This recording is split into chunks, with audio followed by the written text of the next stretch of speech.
கர்த்தருக்குள் மிகவும் பிரியமானவர்களே, இந்த அருமையான இந்த மனமகிழ்ச்சி நாளின் காலை வேளையிலையும் கர்த்தரை நாம் இந்த நேரலையின் மூலமாக இணைந்து ஆராதிக்கும்படி கர்த்தர் தந்த இந்த நல்ல தருணத்துக்காக தேவாதி தேவனை நன்றியோடு துதிப்போம். இப்பொழுதும் நாம் இருக்கிற இடங்களிலே தலைகளை தாழ்த்தி நாம் செபிக்கலாம். எங்களை மிக அதிகமாய் நேசிக்கிற எங்கள் பரலோக தகப்பனே, இந்த அருமையான இந்த நல்ல நாளின் காலை வேளைக்காக உமக்கு நன்றி செலுத்துகிறோம்.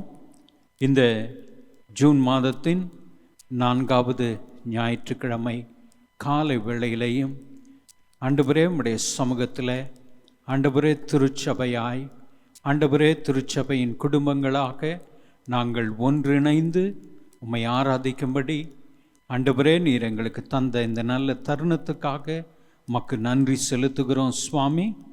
ஆண்டவரே கர்த்தாவே, உம்முடைய கரம் எங்களோடு கூட இந்த நாள் வரை இருந்து பாதுகாத்து வழிநடத்தி வந்த தயவுக்காக உம்மை நன்றியோடு உம்மை துதிக்கிறோம்.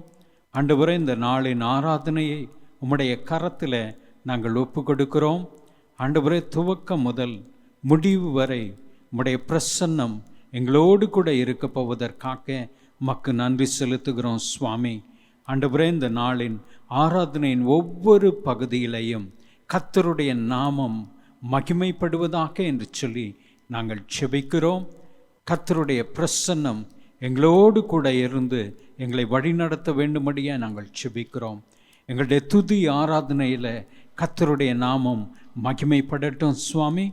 ஆண்டவரே கர்த்தாவே, எங்களுடைய ஆராதனையின் ஒவ்வொரு பகுதியிலையும் கர்த்தருடைய பிரசன்னம் எங்களை வழி நடத்தட்டும். மிக குறிப்பாக செய்தியின் நேரத்தில் கர்த்தர் எங்களோடு கூட இடைப்பட்டு நீர் பேச வேண்டும்படியே நாங்கள் செபிக்கிறோம். ஆண்டவரே, உம்முடைய வார்த்தைகளுக்காக உம்மை நோக்கி வாஞ்சியோடு கூட காத்திருக்கிறோம்.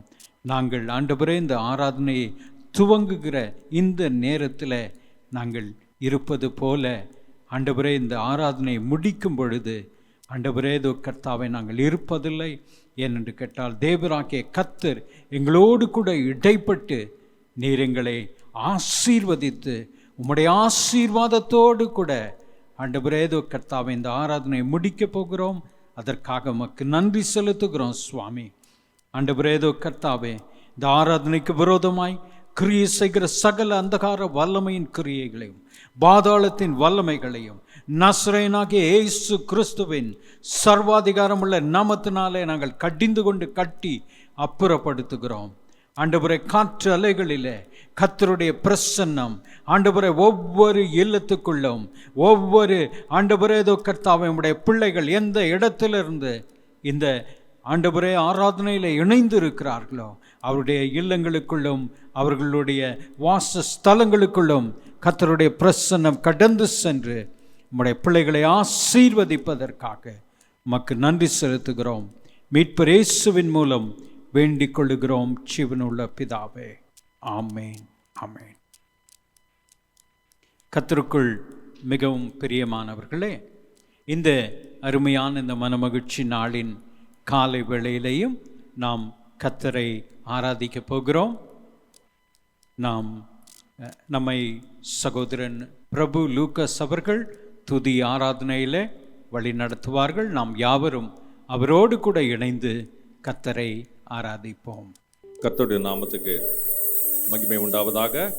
இந்த பரிசுத்தமுள்ள ஓய்வு நாளின் காலை வேளையிலும் நாம் ஆண்டவராகிய இயேசு கிறிஸ்துவை துதித்து அவரை ஸ்தோத்திரம் பண்ணி ஆராதனை செய்து அவரை துதிக்கும்படியாக ஸ்தோத்திரிக்கும்படியாக அவருக்கு நன்றி சொல்லும்படியாக நாம் ஒன்றாக சேர்ந்து வந்திருக்கிறோம். கர்த்தர் நல்லவராக இருக்கிறார், அவருடைய கிருபை என்றும் உள்ளது என்று வேதம் சொல்லுகிறது. இன்னொரு நாளையும் இன்னொரு வாரத்தையும் நாம் காணும்படி கர்த்தர் கிருபை கொடுத்திருக்கிறார். ஒருவேளை நாம் ஆலயத்தில் ஒன்றாக சேர்ந்து நாம் கூடி கர்த்தரை நாம் துதிக்க முடியவில்லை என்றாலும் நாம் இருக்கிற இடங்களிலே நம்முடைய இல்லங்களிலே நாம் எந்த இடத்துல இருந்தாலும் அவரை நோக்கி பார்க்கும்படியான பெரிய கிருபையும் ஸ்லாக்கியத்தையும் தம்முடைய ஜனத்திற்கு கர்த்தர் கொடுத்திருக்கிறார். அது ஒரு நாளும் நாம் மறக்க முடியாது. ஆகவே இந்த காலை வேளையிலே நாம் இருக்கிற இடங்களிலே உற்சாகமாய் கரங்களை தட்டி நாம் கர்த்தரை நோக்கி பார்த்து நம்முடைய பாடல்களை பாடி அவரை துதித்து பின்பு நாம் ஆராதனை செய்ய போகிறோம்.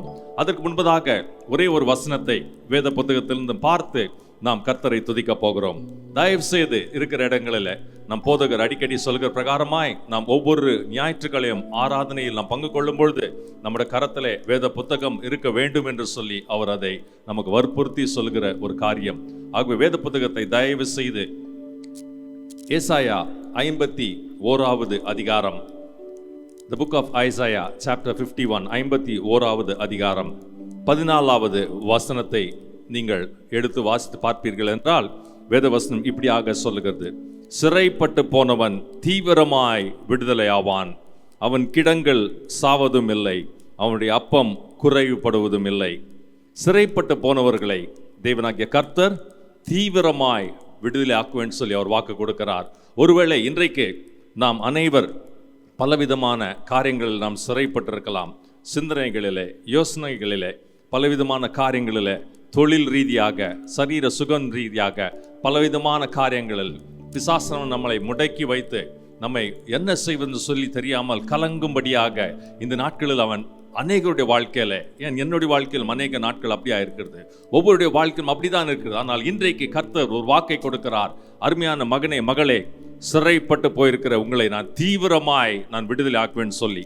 ஆகவே அந்த கர்த்தரை நோக்கி, அப்பா நீர் எங்களோடு கூட, நாங்க எந்த இடத்துல இருந்தாலும் நீங்க இருக்கிறீங்க சுவாமி. we have a feeling that you are with us everywhere, wherever we are. நாங்க எங்க இருந்தாலும் உம்முடைய பிரசன்னம், உம்முடைய ஆவியானவர், உம்முடைய வழி நடத்தல், உம்முடைய கிருபை எங்களை சூழ்ந்திருக்குன்னு சொல்லி அறிந்திருக்கோம்னு சொல்லி இந்த ஒரு பாடலில் நாம் கரங்களை தட்டி உற்சாகமா நாம் சேர்ந்து பாடுவோம். There's a feeling in the air, God is everywhere, and His resurrected power is moving in this hour, that Jesus might be glorified. Oh, that Jesus might be glorified. That feeling in the air, God is everywhere, and His resurrection power is moving in this hour, that Jesus might be glorified. Oh, that Jesus might be glorified. காத்தருண்டு எங்கெங்கும் என்ற உணர்வு இன்றெங்கும் உயிர் தெழுதல் வல்லமை அசைவாடுதே இவ்வேளை, கிறிஸ்து மகிமை பாடவே, இயேசு மகிமை பாடவே. இன்னும் ஒரு முறை பாடுவோம். ஹல்லேலூயா. காத்தருண்டு எங்கெங்கும் என்ற உணர்வு இன்றெங்கும் உயிர் தெழுதலின் வல்லமை அசைவாடுதே வேளை, கிறிஸ்து மகிமை பாடவே, இயேசு மகிமை பாடவே. ஹல்லேலூயா, ஹல்லேலூயா. நமக்கு ஒரு விசுவாசம் உண்டு. நாம் எங்கே இருக்கிறோமோ அங்கு நம்முடைய கர்த்தர் நம்மோடு கூட அவர் இறங்கி வந்து நம்மை ஆசீர்வதிக்கும்படியாக அவர் நம்ம மத்தியிலே எப்பொழுதுமே ஒருவராக இருக்கிறார். ஆகவே தான் வேதத்தின் அடிப்படையில் பார்க்கும்பொழுது ஆண்டவர் நம்மை தேடி வந்த ஒரு தெய்வங்க. மற்றதெல்லாம் பார்த்தீங்கன்னா அவங்க கடவுளை தேடி போகிறாங்க. ஆனால் நமக்கு ஒரு பெரிய கிருபை, பெரிய பாக்கியம். நம் ஆண்டவர் சிங்காசனத்தை விட்டு சகல மேன்மைகளையும் விட்டு அவர் நம்மை தேடி வந்தார். நம்மை ரட்சிக்கும்படியாக, நம்மை பாதுகாக்கும்படியாக, நம்மை ஆசீர்வதிக்கும்படியாக, நம்மோடு கூட பேசும்படியாக, நம்மோடு கூட அவர் உறவாடும்படியாக வந்திருக்கிறார். ஆகவே அந்த கர்த்தரை பார்த்து, ஆண்டவரே எங்களுக்கு உம்மை விட்டா யார் உண்டு சுவாமி, நீங்க தான் எங்களுக்கு எல்லாமே அப்பா, எங்களுக்கு உம்மை விட்டா அவர் யாருமே கிடையாது அப்பா. இந்த நாட்களில் நடக்கிற காரியங்கள், பலவிதமான சூழ்நிலைகள் மத்தியிலும் நீர் தான் எங்களுக்கு எல்லாமா இருக்கிறீர் அப்பா. நீங்கள் எங்களோடு கூட இருந்தால் நாங்கள் எப்படிப்பட்ட சூழ்நிலையாக இருந்தாலும் நாங்கள் கடந்து போக முடியும் சுவாமி. நீர் எங்களை வழியை நடத்தி கொண்டு போகிற தெய்வனா, நல்ல மெய்ப்பனா இருக்கிறீன்னு சொல்லி இந்த பாடலை நாம் சேர்ந்து பாடுவோமா? எனக்கு உம்மை விட்டா யாருமே இல்லப்பா, உங்க அன்பு தான் சுவாமி எங்களுக்கு, நீங்க எங்களோடு கூட இருந்தீங்கன்னா அது போதும்னு சொல்லி இந்த பாடலை நாம் உணர்ந்தவர்களாக நாம் சேர்ந்து நாம் பாடுவோம்.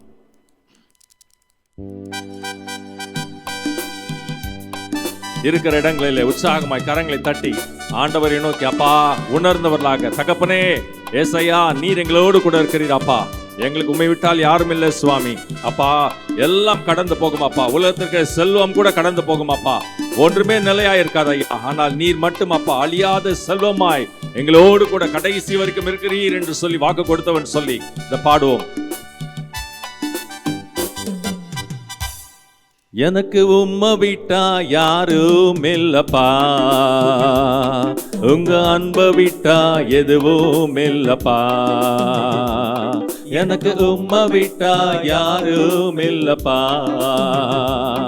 உங்க அன்பை விட்டா எதுவும் இல்லப்பா, என் ஆசை நீங்கப்பா, என் தேவை நீங்கப்பா, என் சொந்தம் நீங்கப்பா, என் சொத்தம் நீங்கப்பா, என் ஆசை நீங்கப்பா, என் தேவை நீங்கப்பா, என் சொந்தம் நீங்கப்பா, எனக்கு சொத்தம் நீங்கப்பா, எனக்கு உம்மை விட்டா யாரும் இல்லப்பா, உங்க அன்பை விட்டா எதுவும் இல்லப்பா, எனக்கு உம்மை விட்டா யாரும் இல்லப்பா, உங்க அன்பை விட்டா எதுவும் இல்லப்பா, என் ஆசை நீங்கப்பா, என் தேவை நீங்கப்பா, என் சொந்தம் நீங்கப்பா, என் சொத்தம் நீங்கப்பா, என் ஆசை நீங்கப்பா, என் தேவை நீங்கப்பா, என் சொந்தம் நீங்கப்பா, என் சொத்தம் நீங்கப்பா.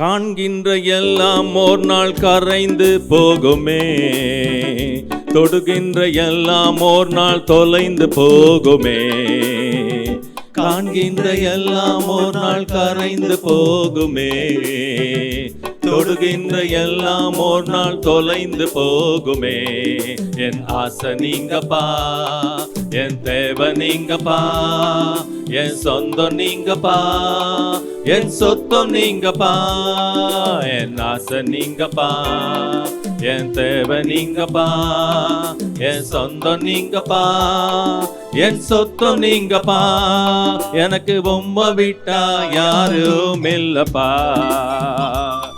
உங்க அன்பை விட்டா எதுவும் இல்லப்பா, எனக்கு உம்மை விட்டா யாரும் இல்லப்பா,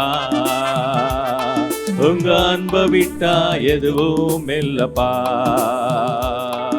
என் ஆசை நீங்கப்பா, என் தேவை நீங்கப்பா, என் சொந்தம் நீங்கப்பா, எனக்கு சொத்தம் நீங்கப்பா, என் ஆசை நீங்கப்பா, என் தேவை நீங்கப்பா, என் சொந்தம் நீங்கப்பா, என் சொத்தம் நீங்கப்பா.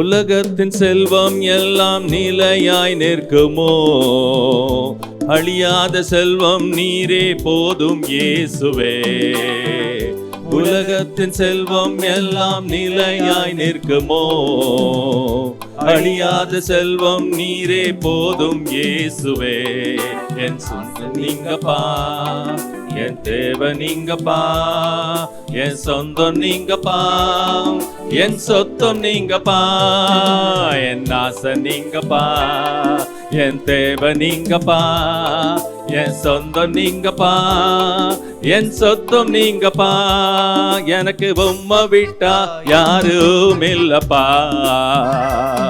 உங்க அன்பை விட்டா எதுவும் இல்லப்பா, எனக்கு உம்மை விட்டா யாரும் இல்லப்பா, உங்க அன்பை விட்டா எதுவும் இல்லப்பா, என் ஆசை நீங்கப்பா, என் தேவை நீங்கப்பா, என் சொந்தம் நீங்கப்பா, எனக்கு சொத்தம் நீங்கப்பா. ஹல்லேலூயா, ஹல்லேலூயா. நமக்கு சொந்தம், நம்முடைய சொத்து எல்லாமே அவர் தாங்க. நமக்கு அவரை விட்டால் வேறு யாருமே கிடையாது. பாருங்க, நம்ம ஆண்டவர் செஞ்ச இன்றைக்கு ஒவ்வொருவரும் நாம் சொல்ல முடியும். ஒருவேளை வீட்டில் இருக்கிறவங்களும் சரி, வேலைக்கு போகிறவங்களும் சரி, வியாபாரம் செய்கிறவங்களும் சரி, பலவிதமான சூழ்நிலை கஷ்டங்கள். இசைக்கருவி வாசிக்கிறவர்கள் கூட கேட்டிங்கன்னா சொல்லுவாங்க, எந்த விதமான அவர்களுக்கு வருமானம் குறைவு. இப்போ காரணம் எந்த விதமான ரெக்கார்டிங்ஸ் கிடையாது. ஒவ்வொருவரும் பலவிதமான சூழ்நிலை மத்தியிலே நாம் கடந்து போய் கொண்டிருக்கிறோம், நெருக்கடியின் மத்தியிலே. இது ஏனென்றால் ஏறக்குறைய 17-18 மாதங்களாக நாம் இப்படியாய் கடந்து போய் கொண்டிருக்கிறோம். ஒருவேளை ஒரு சிலர் வெளியே சொல்ல முடியாத கஷ்டங்கள் இருக்கலாம். ஆனால் நம் ஆண்டவராகிய இதை குறித்து நான் தியானித்து கொண்டிருக்கிற நேரத்தில் ஆண்டவர் செய்த அற்புதங்களை குறித்து பார்க்கும் பொழுது மிகவும் ஆச்சரியமான ஒரு காரியமாக இருந்தது. அவர் ஊழியத்தை செய்து முடித்த பிறகு சீஷர்களை பார்த்து சொல்கிறார், இவர்கள் 3 நாட்களாய் நம்மோடு கூட இருந்திருக்கிறார்கள், பசியோடு இருக்கிறார்கள், இவர்களை நாம் வெறுமையாக அனுப்புவது நல்லதல்ல என்று சொல்லும்போது சீஷர்கள் சொல்கிறார்கள், எப்படி நாம் இவ்வளோ பேருக்கு நாம் ஆகாரம் கொடுக்க முடியும்? அவ்வளோ பணமும் கிடையாது, பணம் இருந்தாலும் நம்மளாம் வாங்க முடியாது. ஆண்டவர் கேட்கிறார், என்ன இருக்கு சொல்லி சொல்றாங்க. 5 அப்பங்களும் 2 மீன்களும் சிறு பையன் எடுத்து கொடுக்க சொல்லி ஆண்டவர் அதை எடுத்து ஜெபித்து பிட்டு கொடுக்க சொல்கிறார். வேதம் சொல்கிறது எல்லாம் திருப்தியாய் சாப்பிட்டார்கள் சொல்லி பாருங்க. அதுக்கப்புறம் தான் யோசிச்சு, என்ன ஆண்டவரே அதுலேருந்து என்ன சொல்றீங்க? 12 கூட நிறைய என்று சொல்லி வேதம் சொல்லுகிறது. ஏன் அது ஒருவேளை 7 கூடையா இருந்திருக்கலாம், இல்லை 9 கூடையா இருந்திருக்கலாம், இல்லை 6 கூடையா இருந்திருக்கலாம். ஆனால் வேதவசனம் தெளிவாய் சொல்லுகிறது 12 கூட நிறைய மீதியை எடுக்க வைத்தார் என்று. அந்த 12 என்று சொல்லும்போது ஆவியானவர் எனக்கு உணர்த்தினதை நான் உங்கள் மத்தியிலே பகிர்ந்து கொள்ள ஆசைப்படுகிறேன். 12 சீஷர், 12 அப்போஸ்தலர்கள் அவரோடு கூட இருந்தார்கள், சீஷர்களாக இருந்தார்கள். அப்போ 12 பேரும் ஏறக்குறைய 2-3 நாட்களாய் ஆண்டவரோடு கூட இருந்திருப்பாங்க. அவங்க வீட்டிலையும் ஒன்றும் இருந்திருக்காது. ஒருவேளை யோசித்து பாருங்க, வீட்டுக்கு போகும்போது அவங்க வீட்டில் இருக்கவங்க கேட்டிருப்பாங்க, 3 நாளா இல்லையே, ஒன்றுமில்லாமல் நீங்கள் வந்திருக்கிறீங்களே, நாங்கள் என்ன சமைக்கிறது, நாங்கள் என்ன சாப்பிட்றது, என்ன இருக்கிறது, ஒன்றுமே கிடையாது என்று சொல்லியிருக்கலாம். ஆண்டவர் அதை மனதில் வைத்துக்கொண்டு சீஷர்களிடத்தில் 12 கூடைய கரத்தில் கொடுத்த தேவனாக இருக்கிறார். அது மட்டுமல்ல, 12 மாதங்கள். இன்றைக்கு நன்மையான தேவனுடைய பிள்ளைகளே, உங்களுக்கும் எனக்கும் நம் ஆண்டவர் தேவைகளை சந்திக்கிற தேவனாய் அவர் இருக்கிறார். ஹல்லேலூயா. விசுவாசிக்கிறீங்களா? 12 அப்போஸ்தலருக்கு 12 கூட நிறைய கொடுத்த கர்த்தர் 12 மாதங்கள் 12 தேவைகளை சந்திக்கக்கூடிய வல்லமுள்ள தேவனாய் இன்றைக்கு இருக்கிறார். ஒருவேளை இன்றைக்கு நீங்க நினைக்கலாம், இத்தனை நாட்கள் ஆகிவிட்டதே, இந்த மாதத்தின் மீதியாக இருக்கிற நாட்கள் நான் என்ன செய்வேன், அடுத்த மாதம் என்ன செய்வேன்? பயப்பட வேண்டாம். 12 கூடையை கொடுத்த கர்த்தர் இன்றைக்கு அவர் சொல்கிறார், மகனே மகளே பயப்படாதே, உன் தேவைகளை சந்திக்கிற தேவனாய் நான் உன்னோடு கூட இருப்பேன். ஏன் நம்ம அதுதான் இப்போ பாடினோம், ஆண்டவரே எங்களுக்கு உண்மை விட்டா யார் சுவாமி, யாருமே இல்லை என்று சொன்னல்வா. அதை அவர் கவனித்து கேட்டிருந்தார், அவர் அதை கூர்ந்து கவனித்திருந்தார். ஆகவே அவர் சொல்வார், மகனே மகளே பயப்படாத, உனக்கு நான் இருக்கிறேன், உன்னோட தேவைகளை நான் சந்திப்பேன், நீங்கள் ஒன்றையும் கொடுத்து கவலைப்பட வேண்டாம். நம்மை தலை நிமிர்ந்து நடக்க வைக்கிற தேவனா கர்த்தர். ஆகவே அந்த கர்த்தரை பார்த்தாப்பா, உமால் கூடும் சுவாமி, உமால் எல்லாம் கூடும் ஐயா. ஒன்றுமே கிடைக்கலன்னு வலையை அலசி கொண்ட பேதுரு இடத்துல போய் மறுபடியுமா இப்போது என்று சொல்லும் பொழுது வலைகள் கிளியத்தக்கதா என்று வேதம் சொல்லுகிறது, படகுகள் 2 படகு அமிழ்ந்து போகத்தக்கதா என்று வேதம் சொல்லுகிறது. அப்படிப்பட்ட ஆசீர்வாதத்தை கர்த்தர் எனக்கு கொடுப்பார். உலகத்தில் வறட்சி இருந்தாலும், உலகத்தில் எப்படிப்பட்ட சூழ்நிலையாலும் கர்த்தர் என் தேவையை சந்திப்பார் என்ற விசுவாசத்தோடு கூட இந்த பாடலை நாம் சேர்ந்து பாடுவோம். கூடுமே, உமால் எல்லாம் கூடும் ஆண்டவரே. ஹல்லேலூயா. உம்முடைய நாமம் சொன்னால் போதும் அப்பா, எங்களுக்கு கர்த்தாவே ஆசீர்வாதம் கிடைக்கும், பேய்கள் பயந்து ஓடும் என்று சொல்லி நாம் பாடுவோம்.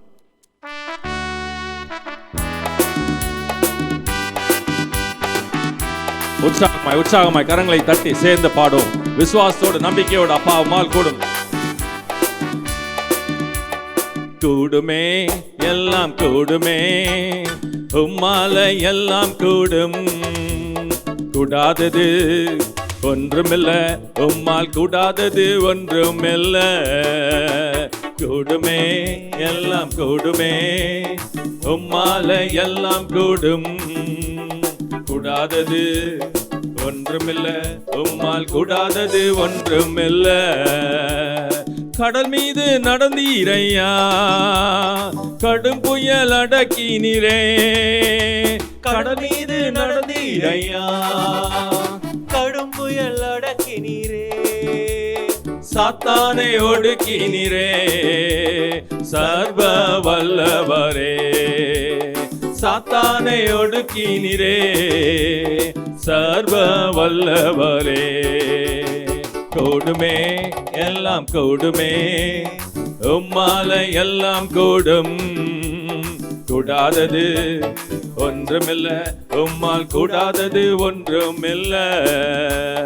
மரித்தீர் உயிர்த்தீரையா, மரணத்தை ஜெயித்தீரையா. மரித்து உயிர்த்தீரையா, மரணத்தை ஜெயித்தீரையா. மறுபடி வருவீரையா, ஒரு மாற்றம் தருவீரையா. மறுபடி வருவீரையா, ஒரு மாற்றம் தருவீரையா. கூடுமே எல்லாம் கூடுமே, உம்மால எல்லாம் கூடும். கூடாதது ஒன்றுமில்ல, உம்மால் கூடாதது ஒன்றுமில்ல.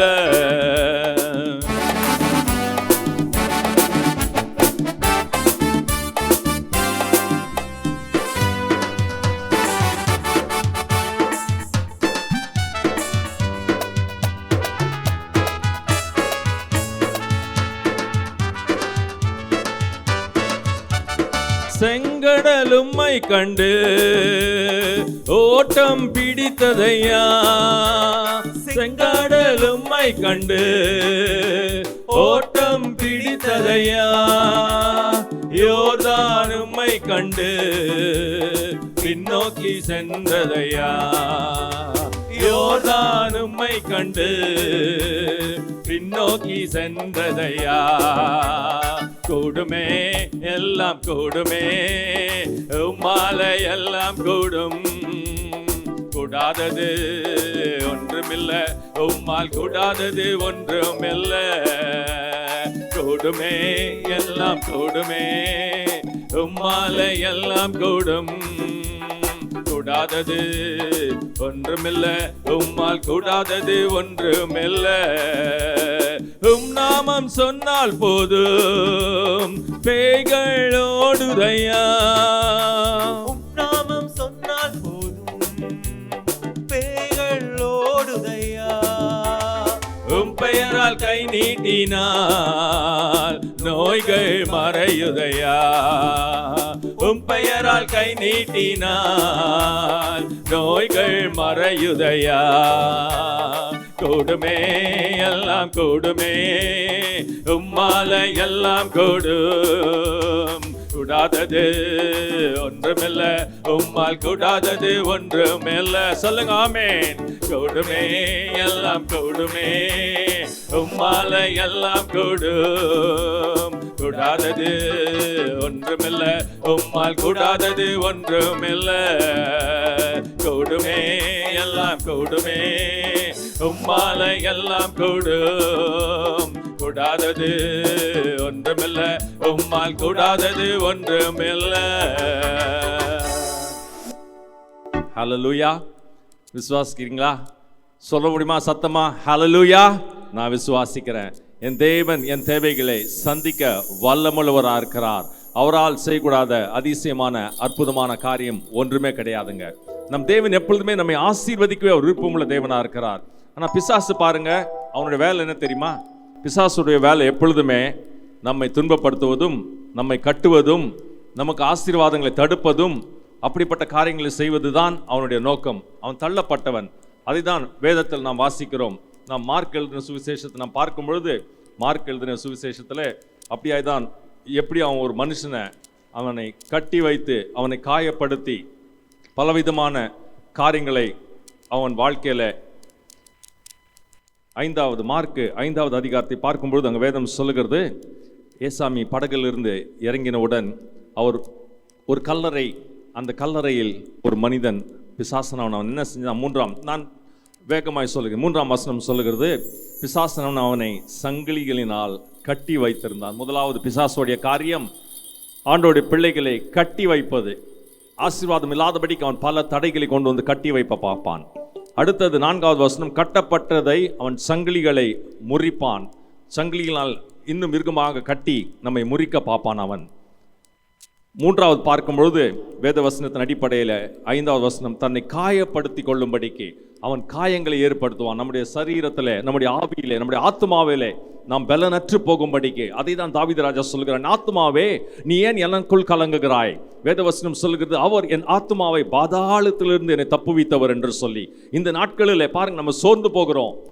உண்மையிலே சொல்லப்போனா ஒவ்வொருவரும் பலவிதமான சோர்வுகள், பலவிதமான எண்ணங்கள், பலவிதமான சிந்தனைகள் நம்முடைய மனதை நிரப்பிக் கொண்டிருக்கிறது. இது என்னமாய் நடக்கும், எத்தனை நாட்கள் இப்படியாக நான் கஷ்டப்படுகிறது, எனக்கு வழியே இல்லையா ஆண்டவரே என்று சொல்லி நாம் அப்படியா நினைக்கிற நேரத்தில் அவன் இன்னும் நம்மை பயமூத்தி நம்முடைய ஆத்மாவிலே நாம் சோர்ந்து போகும்படிக்கு அவன் செய்வார். அப்பொழுது சங்கீதக்காரன் சொன்ன பிரகாரமாயா, என் ஆத்மாவே நீ ஏன் எனக்குள் கலங்குகிறாய், நீ ஏன் எனக்குள் நீ திகைக்கிறாய், கர்த்தர் பேரில் நீ பற்றுதலாயிரு, அவரை நோக்கி நீ அமர்ந்திரு, அவர் உன் காரியங்களை வாய்க்க செய்வார் என்று சொல்லி கர்த்தருக்கு நம்மை திடப்படுத்தும்படி சங்கீதக்காரன் சொல்கிறான். பாருங்க, 4வதாக 13வது வசனத்தை அதே மார்க் 5வது அதிகாரத்தில் பார்க்கும்பொழுது அவன் என்ன செய்கிறான்?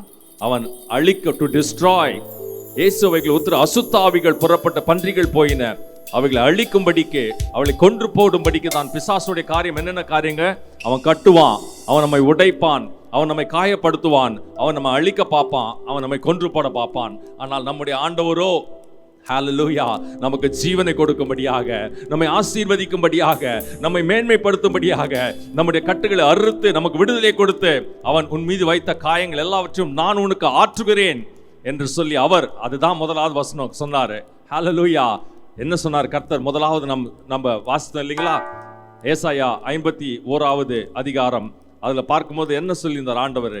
சிறைப்பட்டு போனவர்கள் என்று சொல்லும்போது பார்க்கும் அதே போல ஒரு வசனத்தை ஆண்டவர் சொன்னார் இல்லைங்களா? தீவிரமாய் அவர் நம்ம எப்படி விடுதலை ஆக்குவாரு? கர்த்தர் தீவிரமாய் நம்மை விடுதலை ஆக்குவேன்னு சொல்லி கர்த்தர் நமக்கு வாக்கு கொடுத்திருக்கிறார். அவர் நம்மை சிறைப்பட்டிருந்த நம்மை அவர் தீவிரமாய், சிறைப்பட்டு போன நமக்கு கர்த்தர் தீவிரமாய் விடுதலை கொடுப்பேன்னு சொல்லியிருக்கிறார். தீவிரமாய் விடுதலை கொடுத்து அதோடு விட்டுற மாட்டாருங்க, நமக்கு ஆனந்த சந்தோஷத்தை தருகிறார். ஆகவே அது உணர்ந்தவர்களாக இந்த ஒரு பாடலை நாம் பாட போகிறோம். என்றும் ஆனந்தம். அவருடைய சமூகத்தில் இருக்கிற உங்களுக்கும் எனக்கும் ஒரு நாளும் குறைவு இருக்கலாம், குறைவு இருக்காது. கிறிஸ்தவ வாழ்க்கையில் குறைவில்லைன்னு சொல்ல முடியாது, குறைவில் இருக்கும். ஆனால் குறைவுகளின் மத்தியிலும் நம் தேவனாகிய கர்த்தர் நமக்கு நிறைவை கொடுக்கிறவராக இருக்கிறார். ஹல்லேலூயா. நம்முடைய தேவைகளை சந்திக்கிறவராக இருக்கிறார். அந்த கர்த்தரை நோக்கி, அப்பா நீர் எங்களுக்கு என்றும் ஆனந்தத்தை கொடுக்கிறீர், உம்முடைய சிறகளால் எங்களை மூடி எங்களை பாதுகாக்கிறீர், எங்களை நீர் கர்த்தா வழி நடத்துறீன்னு சொல்லி இந்த பாடலை பாடுவோம்.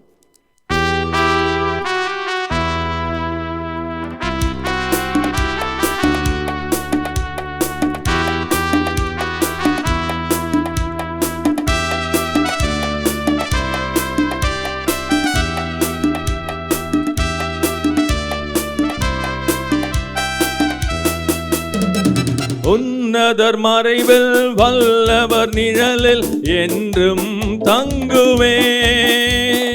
உன்னதர் மறைவில் வல்லவர் நிழலில் என்றும் தங்குவேன்.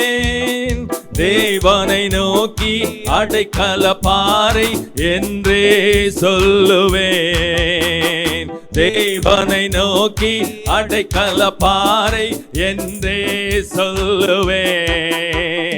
அல்லேலூயா ஆனந்தமே, அல்லேலூயா ஆனந்தமே, அல்லேலூயா ஆனந்தமே, அல்லேலூயா ஆனந்தமே.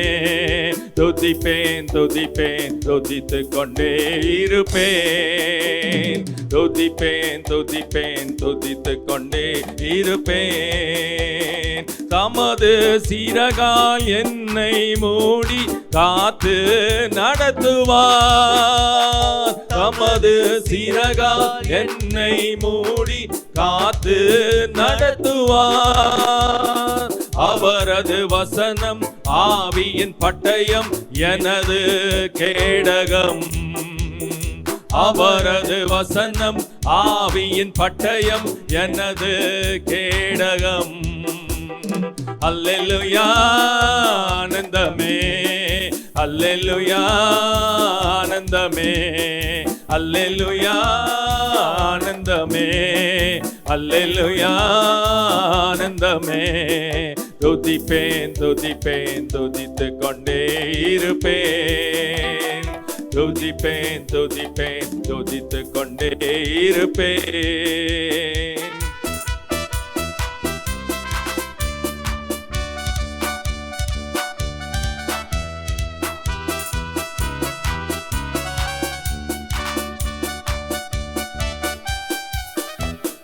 வழிகளில் எல்லாம் என்னை காக்க தூதர்கள் எனக்குண்டு. வழிகளில் எல்லாம் என்னை காக்க தூதர்கள் எனக்குண்டு.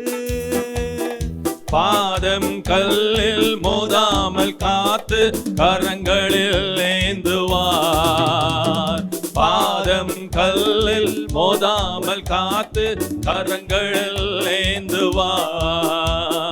அல்லேலூயா ஆனந்தமே, அல்லேலூயா ஆனந்தமே, அல்லேலூயா ஆனந்தமே, அல்லேலூயா ஆனந்தமே.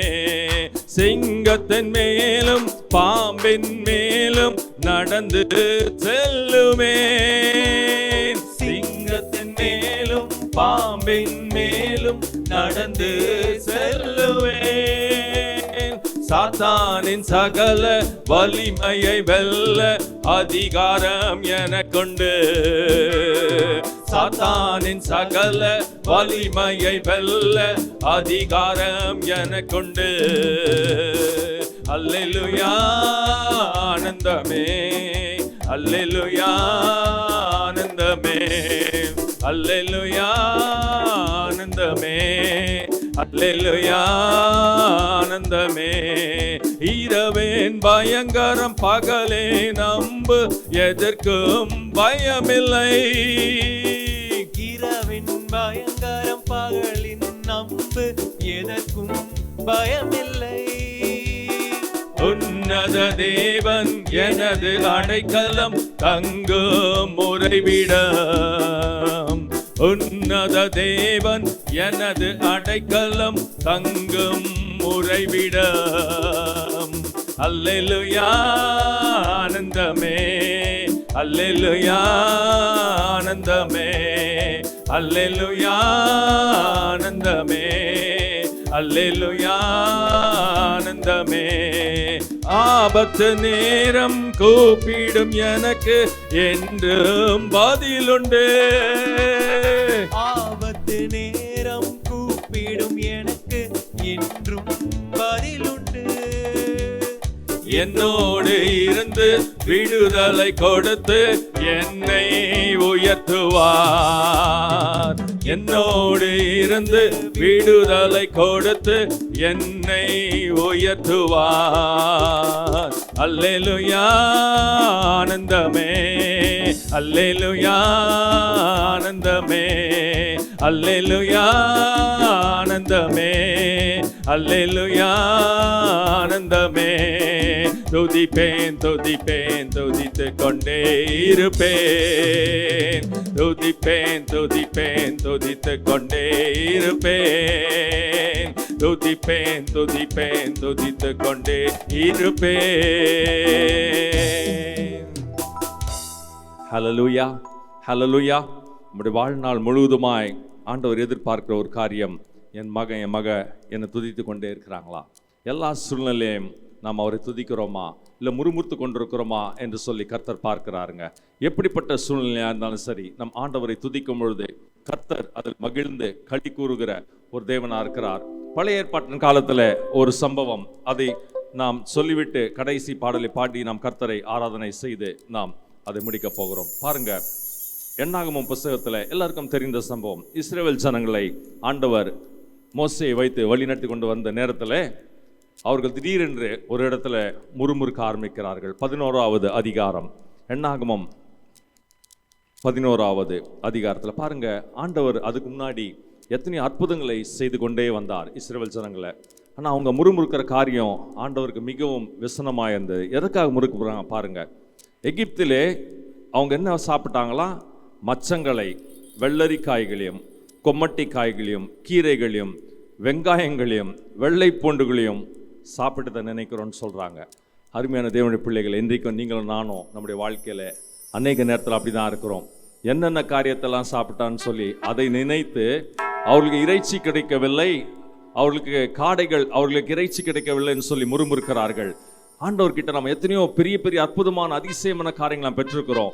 ஆனால் இப்பொழுது கடந்து வருகிற நேரத்தில் சிறு சிறு காரியங்கள் கிடைக்கவில்லை என்று சொல்லும் பொழுது நாம் முறுமுறுத்து கொண்டிருக்கிறோம். ஆண்டவர் ஒரு நாள் அதை விரும்ப மாட்டாருங்க. நாம் சொல்லணும், ஆண்டவரே நீங்க அவ்வளோ பெரிய காரியங்களை செஞ்சவர், இது உங்க லேசான காரியம், என் வாழ்க்கையில் நீங்க செய்வீங்க.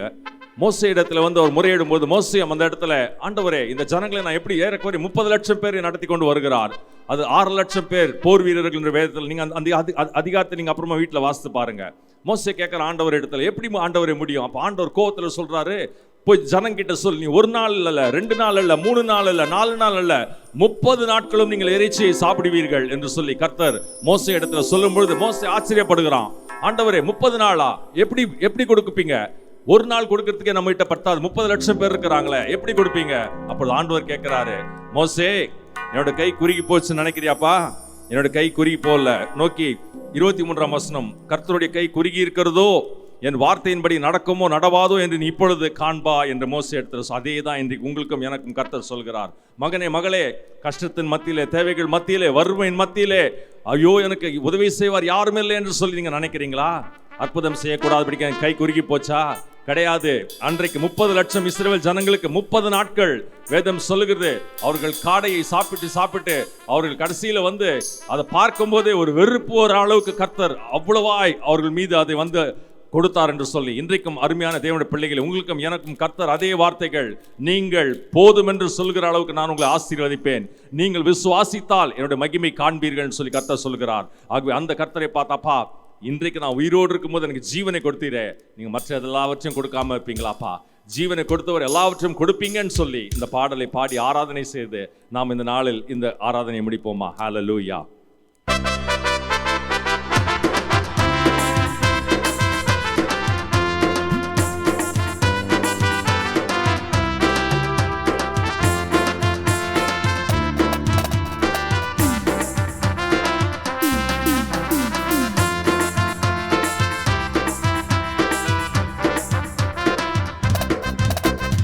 இயேசு எனக்கு ஜீவன் தந்தாரே, இயேசு எனக்கு ஜீவன் தந்தாரே, இயேசு எனக்கு ஜீவன் தந்தாரே, இயேசு எனக்கு ஜீவன் தந்தாரே. துதி பாடல் நான் பாடி இயேசுவை போற்றி என்றென்றும் வாழ்த்திடுவேன். துதி பாடல் நான் பாடி இயேசுவை போற்றி என்றென்றும் வாழ்த்திடுவேன். அல்லேலூயா ஆமென், அல்லேலூயா அல்லேலூயா ஆமென், அல்லேலூயா அல்லேலூயா ஆமென், அல்லேலூயா அல்லேலூயா ஆமென், அல்லேலூயா. சமாதானம் தந்தாரேசு, சமாதானம் தந்தாரேசு, சமாதானம் தந்தாரேசு, சமாதானம் தந்தாரேசு. துதி பாடல் நான் பாடி இயேசுவை போற்றி என்றென்றும் வாழ்த்திடுவேன். துதி பாடல் நான் பாடி இயேசுவை போற்றி என்றென்றும் வாழ்த்திடுவேன்.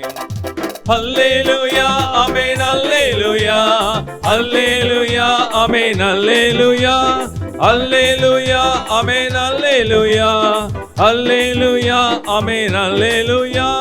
விடுதலை தந்தாரேசு, விடுதலை தந்தாரேசு, விடுதலை தந்தாரேசு, விடுதலை தந்தாரேசு. துதி பாடல் நான் பாடி இயேசுவை போற்றி என்றென்றும் வாழ்த்திடுவேன். துதி பாடல் நான் பாடி இயேசுவை போற்றி என்றென்றும் வாழ்த்திடுவேன். அல்லேலூயா ஆமென், அல்லேலூயா அல்லேலூயா ஆமென், அல்லேலூயா அல்லேலூயா ஆமென், அல்லேலூயா அல்லேலூயா ஆமென், அல்லேலூயா. அபிஷேகம் தந்தாரேசு, அபிஷேகம் தந்தாரேசு, அபிஷேகம் தந்தாரேசு, அபிஷேகம் தந்தாரேசு. துதி பாடல் நான் பாடி இயேசுவை போற்றி என்றென்றும் வாழ்த்திடுவேன். துதி பாடல் நான் பாடி இயேசுவை போற்றி என்றென்றும் வாழ்த்திடுவேன். அல்லேலூயா ஆமென், அல்லேலூயா அல்லேலூயா ஆமென், அல்லேலூயா அல்லேலூயா ஆமென், அல்லேலூயா அல்லேலூயா ஆமென், அல்லேலூயா அல்லேலூயா ஆமென் அல்லேலூயா அல்லேலூயா ஆமென் அல்லேலூயா அல்லேலூயா ஆமென் அல்லேலூயா அல்லேலூயா ஆமென் அல்லேலூயா. ஹல்லேலூயா. ஸ்தோத்திரம் அப்பா. நன்றி உள்ளத்தோடு துதிக்கிறோம், ஸ்தோத்திரிக்கிறோம் சுவாமி. ஆம் தகப்பனே, இந்த நாட்களில் ஐயா எங்களோட தேவைகள் அதிகமாக இருக்கலாம் சுவாமி. ஆனாலும் கூட கர்த்தாவே 2 காரியங்களை நீர் எங்களுக்கு கர்த்தாவே உம்முடைய வேத வசனத்தின் அடிப்படையில் இருந்து சொன்னீர் ஐயா. மீதியாய் எடுத்து கர்த்தாவே என் கரத்தில் நீங்கள் இந்த மாதத்தை முடிக்கும்போது கொடுப்பீர் என்று எங்களுக்கு ஒரு விசுவாசம் இருக்கிறதாப்பா. அதன்படியாய் நீ செய்வீர் என்று நாங்கள் நம்புகிறோம் சுவாமி.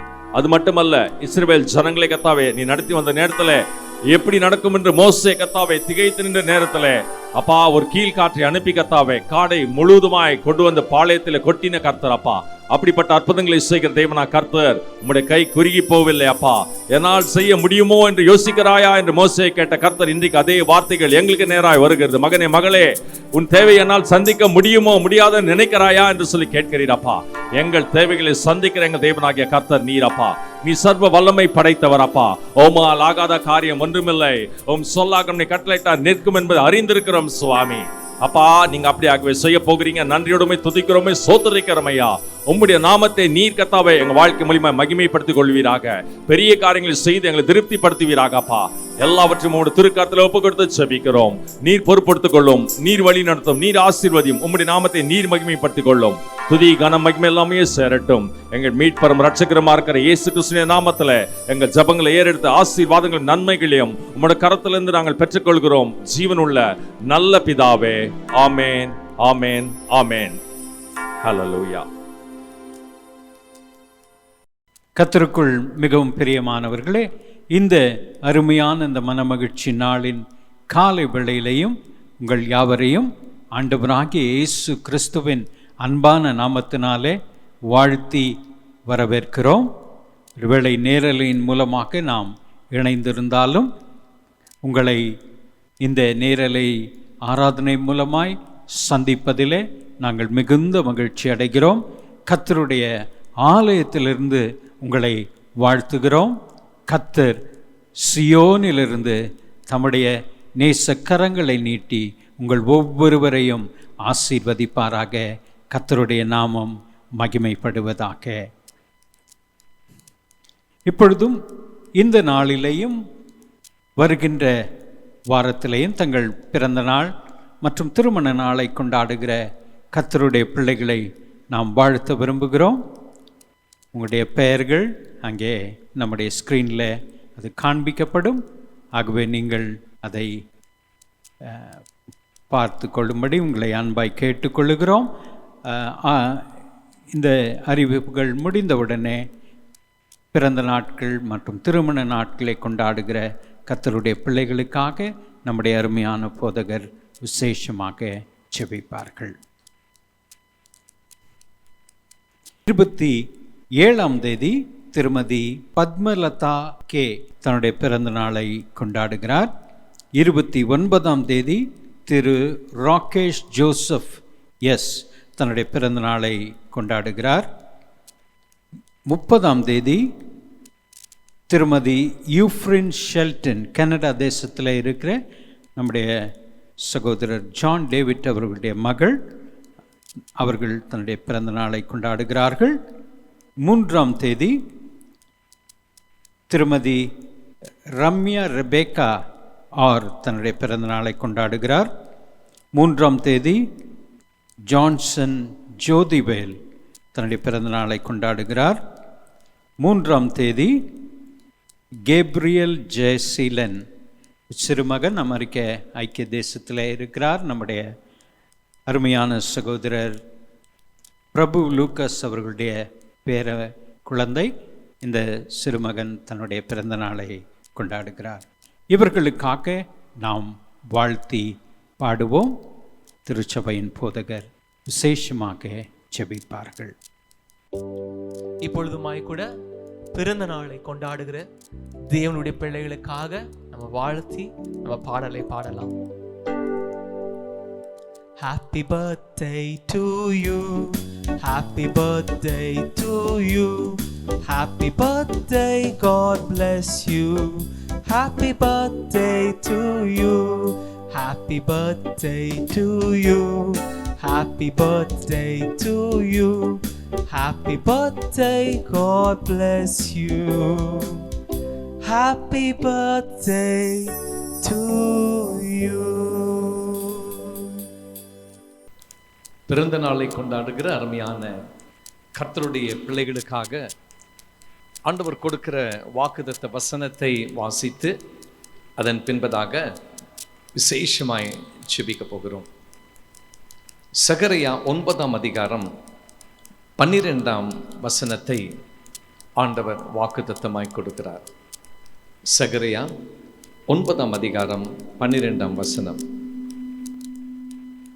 நம்பிக்கையுடைய சிறைகளே, அரணுக்கு திரும்புங்கள், இரட்டிப்பான நன்மையை தருவேன், இன்றைக்கே தருவேன் என்று கர்த்தர் சொல்லுகிறார். அப்போ இந்த வருஷத்தில் ஆண்டவர் உங்களுக்கு கொடுக்குற வாக்குத்தத்தம், இரட்டிப்பான நன்மையை தருவேன், இன்றைக்கே தருவேன் என்று கர்த்தர் சொல்லுகிறார். The promise for those of you celebrating your birthdays is taken from the book of Zechariah chapter 9 and verse 12, in which God says, I will render double portion to you, and he says, I confirm it, and today I will render double portion of blessing. இதை கர்த்தர் உங்களுக்கு வாக்குத்தத்தமாய் கொடுக்கிறார். கண்களை மூடி ஆண்டவரை நோக்கி நாம் ஜெபிப்போமா? இஸ்ரவேலை ஆசீர்வதிப்பதே உமக்கு பிரியமான காரியம் என்று நாங்கள் வாசிக்கிறோம். அப்பா, பிறந்த நாளை கொண்டாடுகிற தேவ பிள்ளைகளுக்காக ஜெபிக்கும் பொழுது ஆண்டவரே, இந்த புதிய வருடத்தில் நீர் அவர்களுக்கு இரட்டிப்பான நன்மை, இரட்டிப்பான ஆசீர்வாதங்கள் எல்லாவற்றையும் இரட்டிப்பாய் நீர் கொடுக்க போவதற்காக உம்மை ஸ்தோத்திரிக்கிறோம். ஆண்டவரே, கர்த்தர் அதை நீர் ஆண்டவரே நீர் கர்த்தாவே அதை நீர் உறுதிப்படுத்துகிறதற்காக நாங்கள் நன்றி செலுத்துகிறோம். ஆண்டவரை இன்றைக்கே கொடுப்பேன் என்று சொல்லும் பொழுது கர்த்தாவே, கர்த்தருடைய ஆசீர்வாதமானது ஆண்டவரே இந்த புதிய ஆண்டு துவக்கம் முதல் கொண்டு உம்முடைய பிள்ளைகளின் வாழ்க்கையிலே கர்த்தாவே அது காணப்பட போவதற்காய், அது அப்படியே இந்த ஆண்டு முழுவதும் தொடரப்போவதற்காக ஸ்தோத்திரம். சாதாரண அளவில் அல்ல, எல்லாவற்றையும் பரலோகத்தின் தேவனாகிய கர்த்தர் உம்முடைய பிள்ளைகளுக்கு இரட்டத்தனையாய் நீர் கொடுக்க போகிறீர். உண்மையிலே இந்த ஆண்டு ஆண்டவரே கர்த்தாவே ஒரு சந்தோஷத்தின் ஆண்டாய், ஆண்டவரே இது கர்த்தாவே உம்முடைய பிள்ளைகளுக்கு கர்த்தாவே ஒரு மகிழ்ச்சியின் ஆண்டாய் இருக்கிறதற்காகவும், அதே நேரத்திலே ஒரு சாட்சியின் வருடமாய் இருக்கிறதற்காகவும் உம்மை நாங்கள் ஸ்தோத்தரிக்கிறோம். இன்றைக்கு தருவேன் என்று ஆண்டவர் தாமே நீர் கர்த்தாவே அதை மீண்டும் உறுதிப்படுத்துகிறதற்காக நாங்கள் உமக்கு கோடாகோடி ஸ்தோத்திரம் செலுத்துகிறோம். நல்ல சுகம், பலன், ஆரோக்கியம், பாதுகாப்பு, சமாதானம் எல்லாவற்றையும் தருவீராக. உம்முடைய இரத்த கோட்டைக்குள் யாவரையும் மூடி மறைத்து கொள்ளும்படி இயேசு கிறிஸ்துவின் நாமத்தில் ஜெபிக்கிறோம் எங்கள் பரமபிதாவே, ஆமென். Wish you all a very happy and a blessed birthday. God bless you. சபைக்கான அறிவிப்புகள். நம்முடைய திருச்சபையினுடைய ஆண்கள் ஐக்கியம், பெண்கள் ஐக்கியம் மற்றும் வாலிபர் ஐக்கியம் ஒவ்வொரு நாளும் ஜூம் கால் மூலமாக இணைந்து ஜெபித்து வருகிறார்கள். ஆகவே திருச்சபையினுடைய ஆண்கள் மற்றும் பெண்கள் மற்றும் வாலிபர் இதில் இதுவரை இணைந்து கொள்ளாத நீங்கள் யாவரும் உங்கள் ஐக்கியங்களிலே நீங்கள் இணைந்து கொள்ளும்படி உங்களை அன்போடு கூட கேட்டுக்கொள்கிறோம். நம்முடைய இதை குறித்ததான அந்த ஜூம் கால் ஐடி மற்றும் பாஸ்வேர்டு உங்களுக்கு திரையில் காண்பிக்கப்படும். நீங்கள் அதை பார்த்து அந்த குறித்த நேரங்களிலே இணைந்து கொள்ளும்படி உங்களை அன்போடு கூட கேட்டுக்கொள்கிறோம். இந்த நாட்களிலே நம்முடைய திருச்சபையில் ஜெபம் அதிகரித்து வருகிறதை குறித்து மகிழ்ச்சியோடு உங்களுக்கு தெரிவிக்கிறோம். ஒவ்வொரு நாளும் ஆண்கள் பெண்கள் ஐக்கியம், ஆண்கள் ஐக்கியம் மற்றும் வாலிபர் ஐக்கியம் இணைந்து ஜெபித்து கொண்டிருக்கிறார்கள். ஆகவே நீங்கள் இதில் இணைந்து கொள்ளும்படி உங்களை அன்போடு கூட கேட்டுக்கொள்கிறோம். நமக்கு அடுத்த அறிவிப்பு வருகின்ற வரையில் நம்முடைய ஞாயிற்றுக்கிழமை ஆராதனைகள் நேரலை மூலமாக உங்களுக்கு வழங்கப்படும். ஒவ்வொரு ஞாயிற்றுக்கிழமையும் காலை 9 மணிக்கு சரியாக நம்முடைய ஆராதனை துவங்கும். ஆகவே நீங்கள் ஆயத்தமாய் இருந்து அந்த ஆராதனையில் குறித்த நேரத்தில் கலந்து கொள்ளும்படி உங்களை அன்போடு கூட கேட்டுக்கொள்கிறோம். நாம் அனைவரும் இணைந்து அந்த 9 மணிக்கு ஆராதனையில் இணைந்திருப்பது தான் சபை கூடி வருதலாக இருக்கும். ஆகவே நாம் இந்த காரியத்தில் நாம் எல்லோரும் இணைந்து சரியாக 9 மணிக்கு ஆராதனையில் இணைந்து கொள்ளும்படி உங்களை அன்போடு கூட கேட்டுக்கொள்கிறோம். வருகிற வியாழக்கிழமை, அதாவது ஜூலை மாதம் 1ஆம் தேதி காலை 6 மணிக்கு நமக்கு விசேஷித்த வாக்குத்தத்த ஆராதனை உண்டு. நீங்கள் அதிலே காலை 6 மணிக்கு சரியாக இணைந்து கொள்ளும்படி உங்களை அன்போடு கூட கேட்டுக்கொள்கிறோம். சரியாக 1 மணி நேரம் மாத்திரமே இந்த ஆராதனை இருக்கும். ஆகவே நீங்கள் இதில் இணைந்து கொள்ளும்படி, குடும்பங்களாக இதில் இணைந்து கொள்ளும்படி உங்களை அன்போடு கூட கேட்டுக்கொள்கிறோம். நம்முடைய திருச்சபைக்காக நீங்கள் காணிக்கைகளையும் தசம பாகங்களையும் கொடுக்கின்ற இந்த நேரம், அதை குறித்ததான நம்முடைய பேங்க் டீட்டெயில்ஸ் உங்களுக்கு திரையில் காண்பிக்கப்படும். ஆகவே நீங்கள் அதை பார்த்து குறித்து வைத்திருந்து அந்த டீட்டெயில்ஸ் மூலமாக, அதாவது பேங்க் டிரான்ஸ்ஃபர் நீங்கள் பண்ண உங்களை அன்போடு கூட கேட்டுக்கொள்கிறோம். ஒருவேளை நீங்கள் கூகுள் பே மூலமாக நீங்கள் உங்கள் காணிக்கைகளை தசம பாகங்களை அனுப்ப விரும்பினாலும் அதை பேங்க் டிரான்ஸ்ஃபர் முறையில் நீங்கள் செய்யும்படி உங்களை அன்போடு கூட கேட்டுக்கொள்கிறோம்.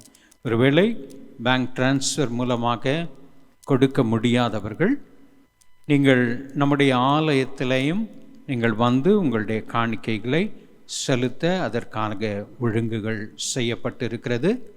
திங்கட்கிழமை முதல் சனிக்கிழமை வரையிலே ஒவ்வொரு நாளும் காலை 10 மணியிலிருந்து 1 மணி வரையிலையும், பிற்பாடு 4 மணியிலிருந்து 7 மணி வரையிலையும் நம்முடைய ஆலயம் திறந்து வைக்கப்பட்டிருக்கும். நீங்கள் வந்து அந்த காணிக்கை பெட்டியில் நீங்கள் உங்கள் காணிக்கைகளை செலுத்தி போகலாம். நம்முடைய காணிக்கை உரைகளில் உங்களுடைய பணத்தை நீங்கள் வைத்து அதை குறித்ததான அந்த டீட்டெயில்ஸை அதுக்கு அருகாமையில் இருக்கிற நோட் புக்கில் நீங்கள் எழுதிவிட்டு நீங்கள் காணிக்கை செலுத்தி போகலாம். உங்களுக்கு உதவி செய்யும்படி அந்த நேரங்களிலே நம்முடைய சகோதரர் திரு ராஜேஷ் அவர்கள் ஆலயத்தில் இருப்பார்கள்.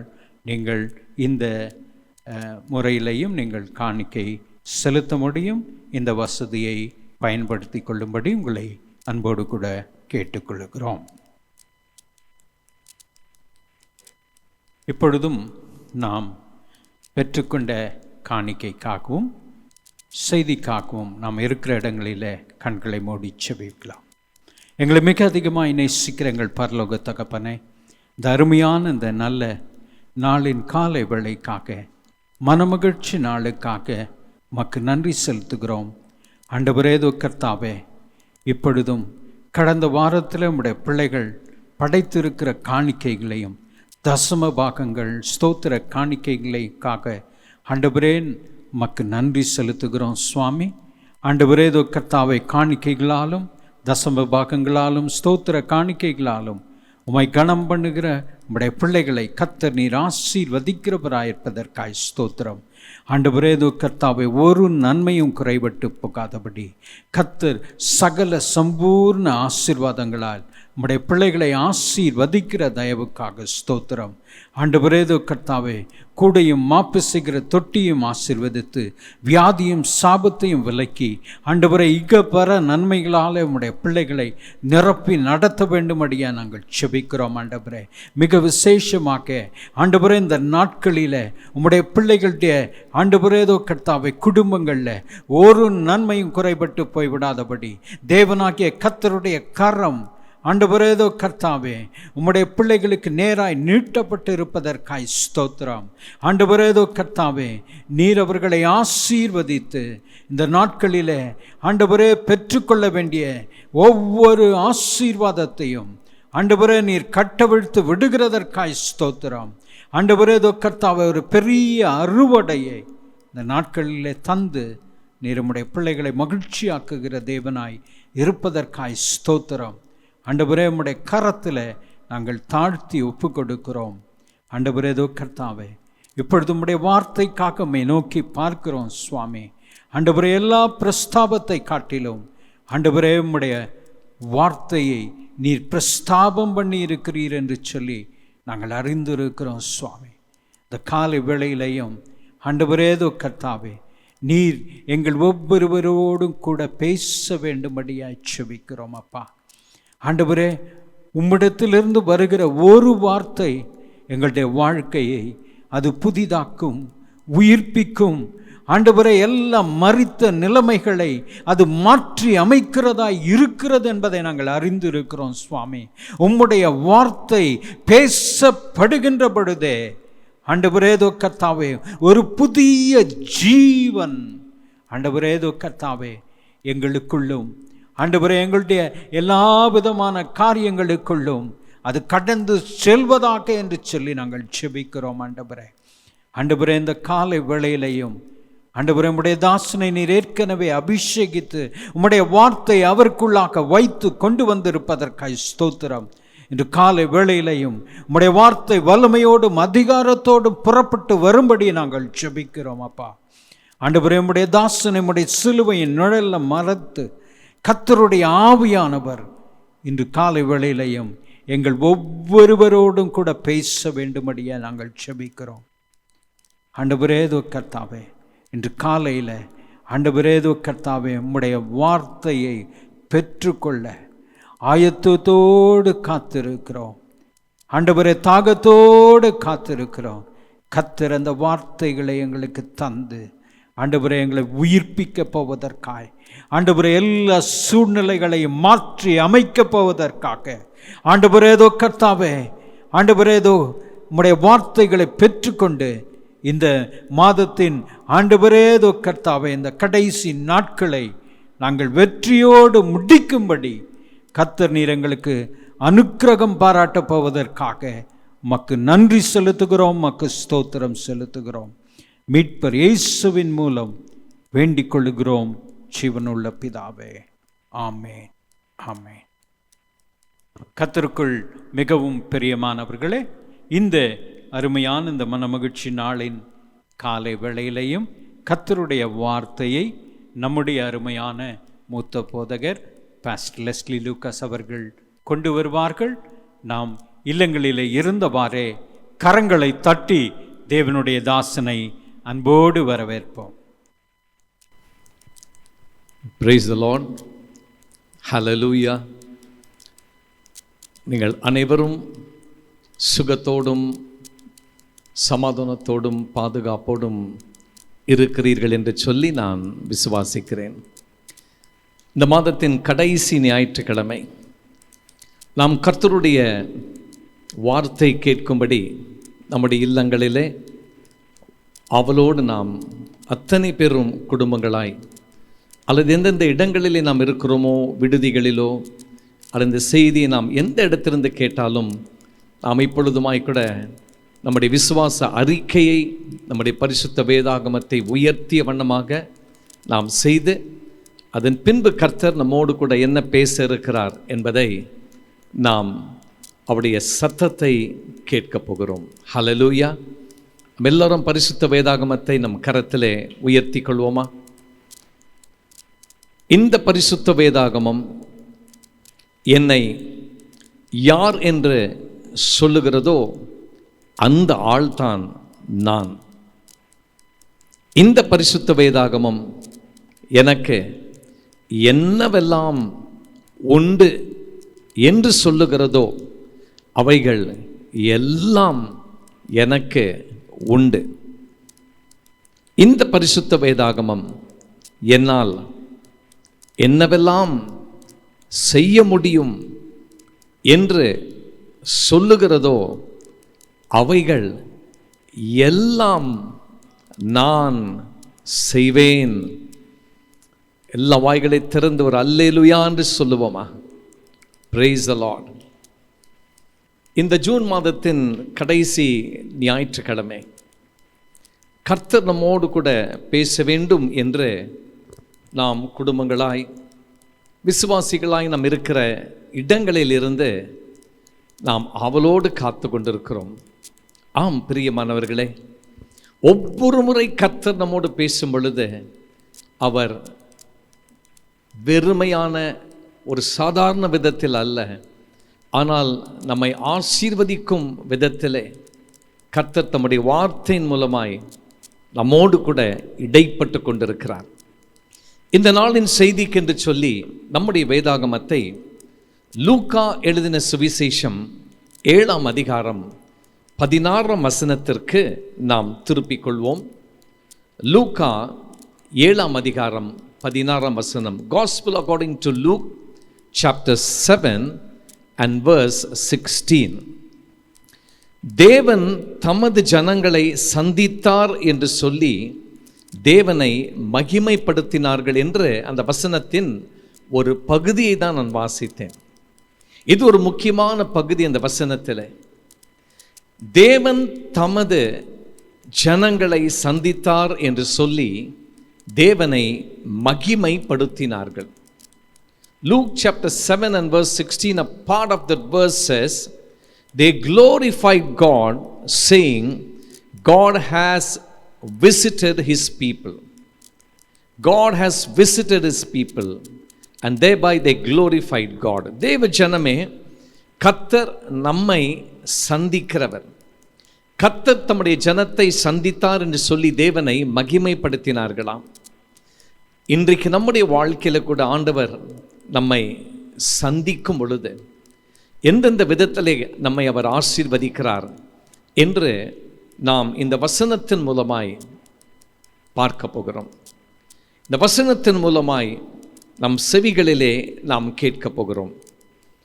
கர்த்தர் நம்மை சந்திக்க வருகிறார். ஒரு சாதாரண நபர் அல்ல, ஆனால் சர்வத்தையும் உண்டாக்கின சிருஷ்டி கர்த்தர். அவரே நம்மை தம்முடைய சாயலை உருவாக்கினவர், நம்முடைய எஜமானன். நம்முடைய கரத்தின் கிரியைகளாக இருக்கிறோம். அவர் தம்முடைய ஜனத்தை சந்திக்க வரும் பொழுது சந்தித்து வெறுமையாய் கடந்து போவாரா? இல்லை. அவர் சந்திக்கும் பொழுது ஏதோ ஒரு காரியத்தை, அதுவும் சாதாரண அளவில் அல்ல, ஒரு பெரிய அளவிலே அவர் செய்துதான் கடந்து போவார். அது என்ன என்று சொல்லி நாம் பார்க்க போகிறோம். உங்கள் மத்தியிலே 3 முக்கியமான குறிப்புகளை நான் வைக்க விரும்புகிறேன். முதலாவது குறிப்பு, கர்த்தர் தம்முடைய ஜனத்தை சந்திக்கும் பொழுது முதலாவது என்ன நடைபெறுகிறதுன்னு சொல்லி பார்க்கும் பொழுது, திருப்தி அடையும்படியாக ஏதோ ஒன்று நடைபெறப் போகிறது. ஹல்லேலூயா. கர்த்தர் நம்மை சந்திக்க வரும் பொழுது என்ன நடக்கும்? நாம் திருப்தி அடையும்படியாக ஏதோ ஒரு காரியம் நடைபெறப் போகிறது. When God comes to visit his people or his children, what happens? Point number 1, something satisfying is going to happen. திருப்தி அடையும் விதத்தில். அதான் ஏற்கனவே சொன்ன, ஒரு சாதாரண அளவில் அல்ல, இதை நான் எதிர்பார்த்தேன் எனக்கு இது கிடைச்சிது அப்படின்னு இல்லை. இது அதை காட்டிலும் ரொம்ப வித்தியாசமாக இருக்க போகிறது. நான் இது எனக்கு கிடைச்சா எனக்கு எப்படி இருக்கும், இது எனக்கு பெற்றுக்கொண்டா எப்படி இருக்கும், நான் அவ்வளவு திருப்தியாக இருப்பேனே அப்படின்னு நம்ம எத்தனை முறை சொல்லியிருக்கோம். அந்த அளவு தான் கர்த்தர் நம்மை திருப்திப்படுத்த போகிறார். எரேமியா 31ஆம் அதிகாரம் 14ஆம் வசனத்தை வாசிக்கும் பொழுது, ஜெரமாயா chapter 31 and verse 14, எரேமியா 31:14 ஆசாரியர்களின் ஆத்துமாவை கொழுமையானவைகளினால் பூரிப்பாக்குவேன், என் ஜனங்கள் நான் அளிக்கும் நன்மையினால் திருப்தி ஆவார்கள் என்று கர்த்தர் சொல்லுகிறார். அல்லாஹ் கவனிங்க, ஆண்டவர் என்ன சொல்றாரு? என் ஜனங்கள் நான் அளிக்கும் நன்மையினால் திருப்தி ஆவார்கள் என்று கர்த்தர் சொல்லுகிறார். In Jeremiah chapter 31 and verse 4, God says, verse 14, God says, I will satiate the soul of the priest with abundance, and my people shall be satisfied with my goodness, says the Lord. My people shall be satisfied with my goodness. Jeremiah 31 and verse 14. So God says, my people shall be satisfied with my goodness. என் ஜனங்கள் நான் அளிக்கும் நன்மையினால் திருப்தி ஆவார்கள். பிரியமானவர்களே, இந்த காலகட்டங்களிலே அநேக நேரங்களிலே நாம் பல மக்களை சந்தித்து பேசும் பொழுது, எப்படி இருக்கீங்க, உங்கள் குடும்ப காரியம் எப்படி இருக்கு, நீங்கள் இன்றைக்கு இருக்கிற உங்கள் சூழ்நிலை எப்படி காணப்படுகிற, சூழ்நிலையின் மத்தியில் நீங்கள் எப்படி இருக்கிறீங்க அப்படிலாம் கேட்கும் பொழுது அவங்க சொல்கிற காரியம் என்னென்னா, எதிர்பார்த்தது ஒன்றும் நடக்கலை, எதிர்பார்த்த அளவுக்கு ஒன்றும் அவ்வளோ பெருசாக நடக்கலை, நாங்கள் திருப்தி அடையாமல் நாங்கள் இன்னும் காத்துட்ருக்குறோம், எப்போ எங்களுக்கு இந்த காரியத்தின் மூலமாய் எங்களுக்கு ஒரு திருப்தி, ஒரு சாட்டிஸ்ஃபேக்ஷன் கிடைக்கும் அப்படின்னு சொல்லி பலர் சொல்லுகிறதை நாம் கேட்டிருக்கிறோம். காரணம் அது உண்மை. இன்றைக்கு இருக்கிற சூழ்நிலை அப்படி காணப்படுகிறது. எதிர்பார்த்த அநேக காரியங்கள் அது நடைபெறாமல் நமக்கு ஒரு திருப்தியை கொடுக்காமல் நாம் அப்படியாய் சில நேரத்தில் ஒரு விரக்தியான நிலைமையில், ஒன்றுமில்லான ஒரு சூழ்நிலையிலே நாம் காணப்படுகிறோம். நான் ஒரு சம்பவத்தை உங்களுக்கு முன்பதாய் வைக்க விரும்புகிறேன். 1 ராஜாக்கள் 17ஆம் அதிகாரத்திற்கு நம்முடைய வேதாகமத்தை நாம் திருப்பிக் கொள்வோம். 1 ராஜாக்கள் 17ஆம் அதிகாரம், 1 Kings and chapter 17. இந்த அதிகாரத்தை நாம் வாசிக்கும் பொழுது பலமுறை நாம் ஒருவேளை வாசித்திருந்தாலும், இதில் ஒரு தீர்க்கதரிசியாகிய, கர்த்தருடைய தீர்க்கதரிசியாகிய எலியா என்று சொல்லப்பட்டவர், த ப்ராஃபட் எலைஜா, இவர் ஒரு குறிப்பிட்ட இடத்திற்கு ஒரு சூழ்நிலையின் மத்தியிலே கடந்து போகிறார். அதுவும் ஒரு வறட்சியான ஒரு சூழ்நிலை. A time of famine. எல்லாம் வறட்சி, காய்ந்து போயிருக்கிறது, தண்ணீர் வற்று போய் விட்டது, ஆகாரம் கிடைக்காமல் போய் விடுகிறது, மழை இல்லாமல் காணப்படுகிறது, வறட்சியான ஒரு சூழ்நிலை. பிரியமானவர்களே, அப்பொழுது இந்த தீர்க்கதரிசி கர்த்தரால் ஒரு இடத்திற்கு போகும்படி அனுப்பப்படுகிறார்.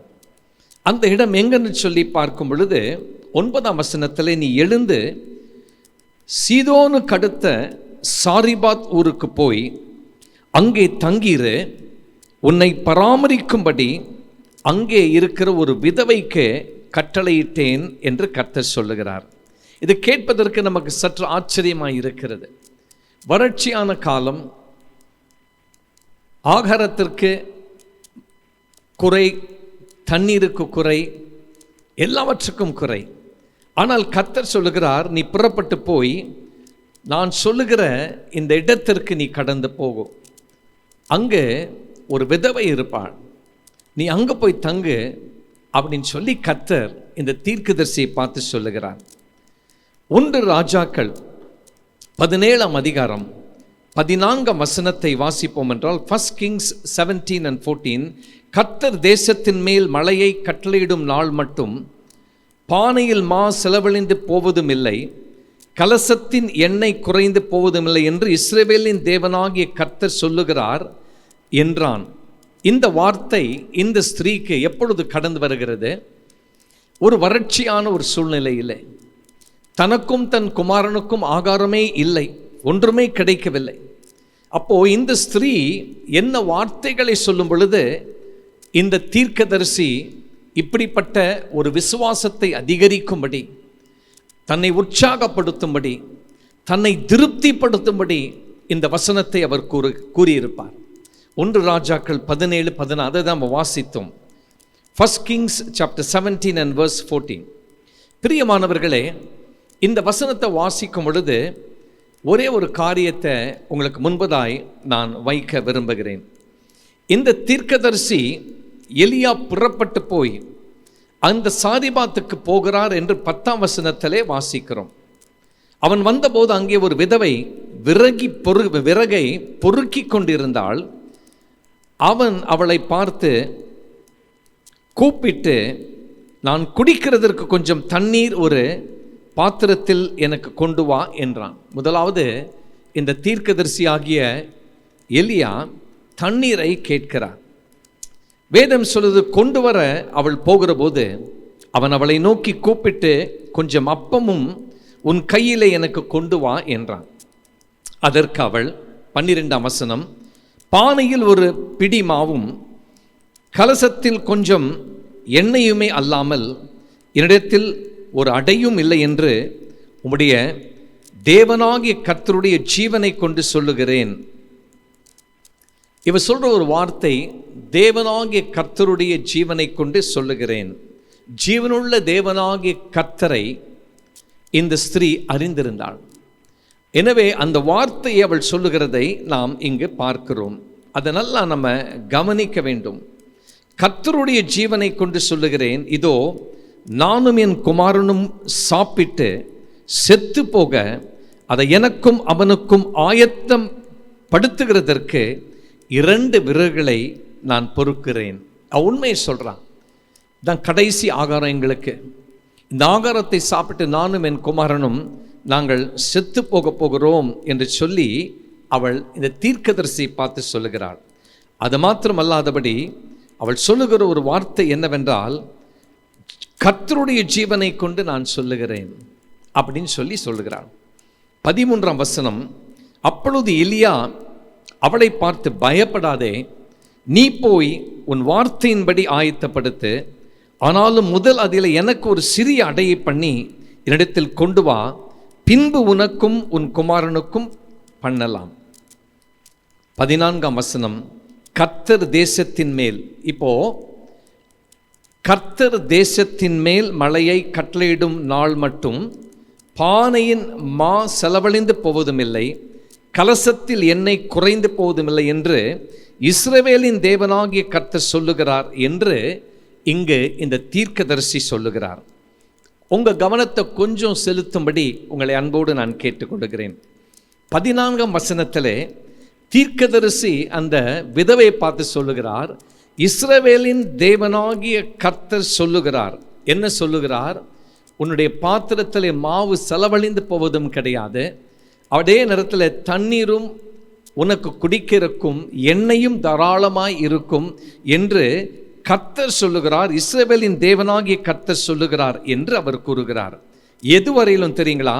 தேசத்தில் மழையை கட்டளையிடும் நாள் மட்டும், இந்த பஞ்சம், இந்த வறட்சி தீரும் மட்டும், ஒருவேளை 3 வருடங்களோ அதற்கு மேலேயோ அது தீரும் மட்டும் உனக்கு குறையே இருக்காது. யாரை பார்த்து சொல்லுகிறார்? இந்த ஸ்திரீ தான் கர்த்தருடைய ஜீவனை கொண்டு சொல்லுகிறேன், நானும் என் குமாரனும் சாப்பிட்டு செத்து போவோம். அதே கர்த்தருடைய நாமத்தை இந்த தீர்க்கதரிசி அந்த ஸ்திரியை பார்த்து சொல்லுகிறார், நான் கர்த்தருடைய நாமத்தினாலே சொல்லுகிறேன். கர்த்தருடைய வார்த்தை உனக்கு நேரே கடந்து வருகிறது. உன் குறைகள் இப்படி இருக்காது. இந்த வறட்சியான சூழ்நிலையில் இதுதான் முடிவென்று சொல்லி நினைக்கிறாய், ஆனால் கர்த்தர் உன்னை இந்த சூழ்நிலையின் மத்தியிலே திருப்திப்படுத்த போகிறார். ஒரு ஆமென் சொல்லுங்களேன். God is going to satisfy you. கர்த்தர் உன்னை திருப்திப்படுத்த போகிறார். எப்படி? இன்னைக்கு ஆகாரம் கொடுத்து அதோட அல்ல, இந்த பஞ்சம் முடியும் வரையிலும், மீண்டும் மழை வரும் வரையிலும், ஏறக்குறைய 3 ஆண்டுகளுக்கு மேலே உனக்கு எந்த ஒரு குறையும் இருக்காது. இது தாராளமாக இருக்கும். எண்ணெயும் இருக்கும், ஆகாரம் இருக்கும், தண்ணீர் இருக்கும், எல்லாம் இருக்கும்.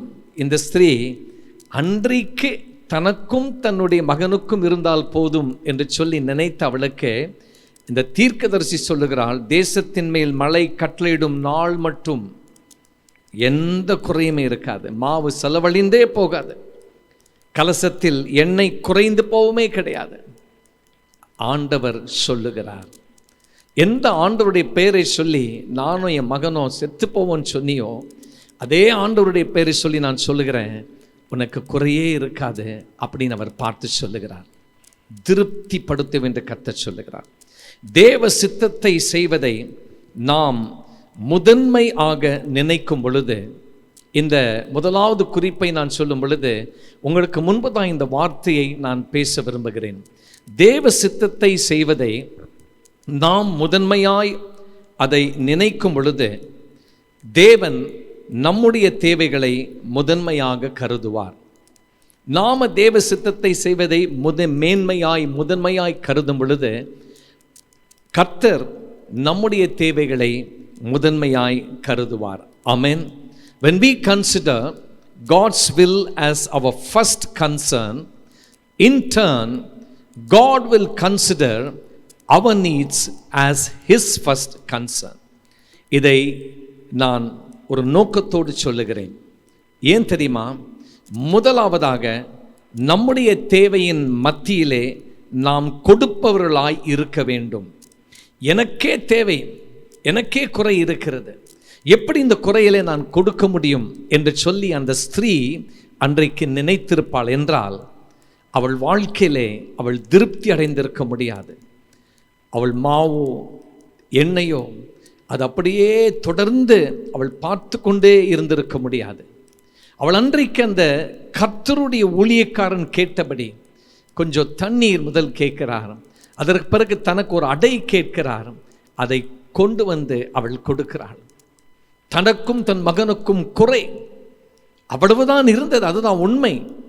ஆனால் முதலாவது கர்த்தருடைய தாசனை, ஊழியக்காரனை அவள் கனம் பண்ணினார். முதலாவது நம்முடைய தேவையின் மத்தியில் நாம் கொடுப்பவர்களாய் இருக்க வேண்டும்.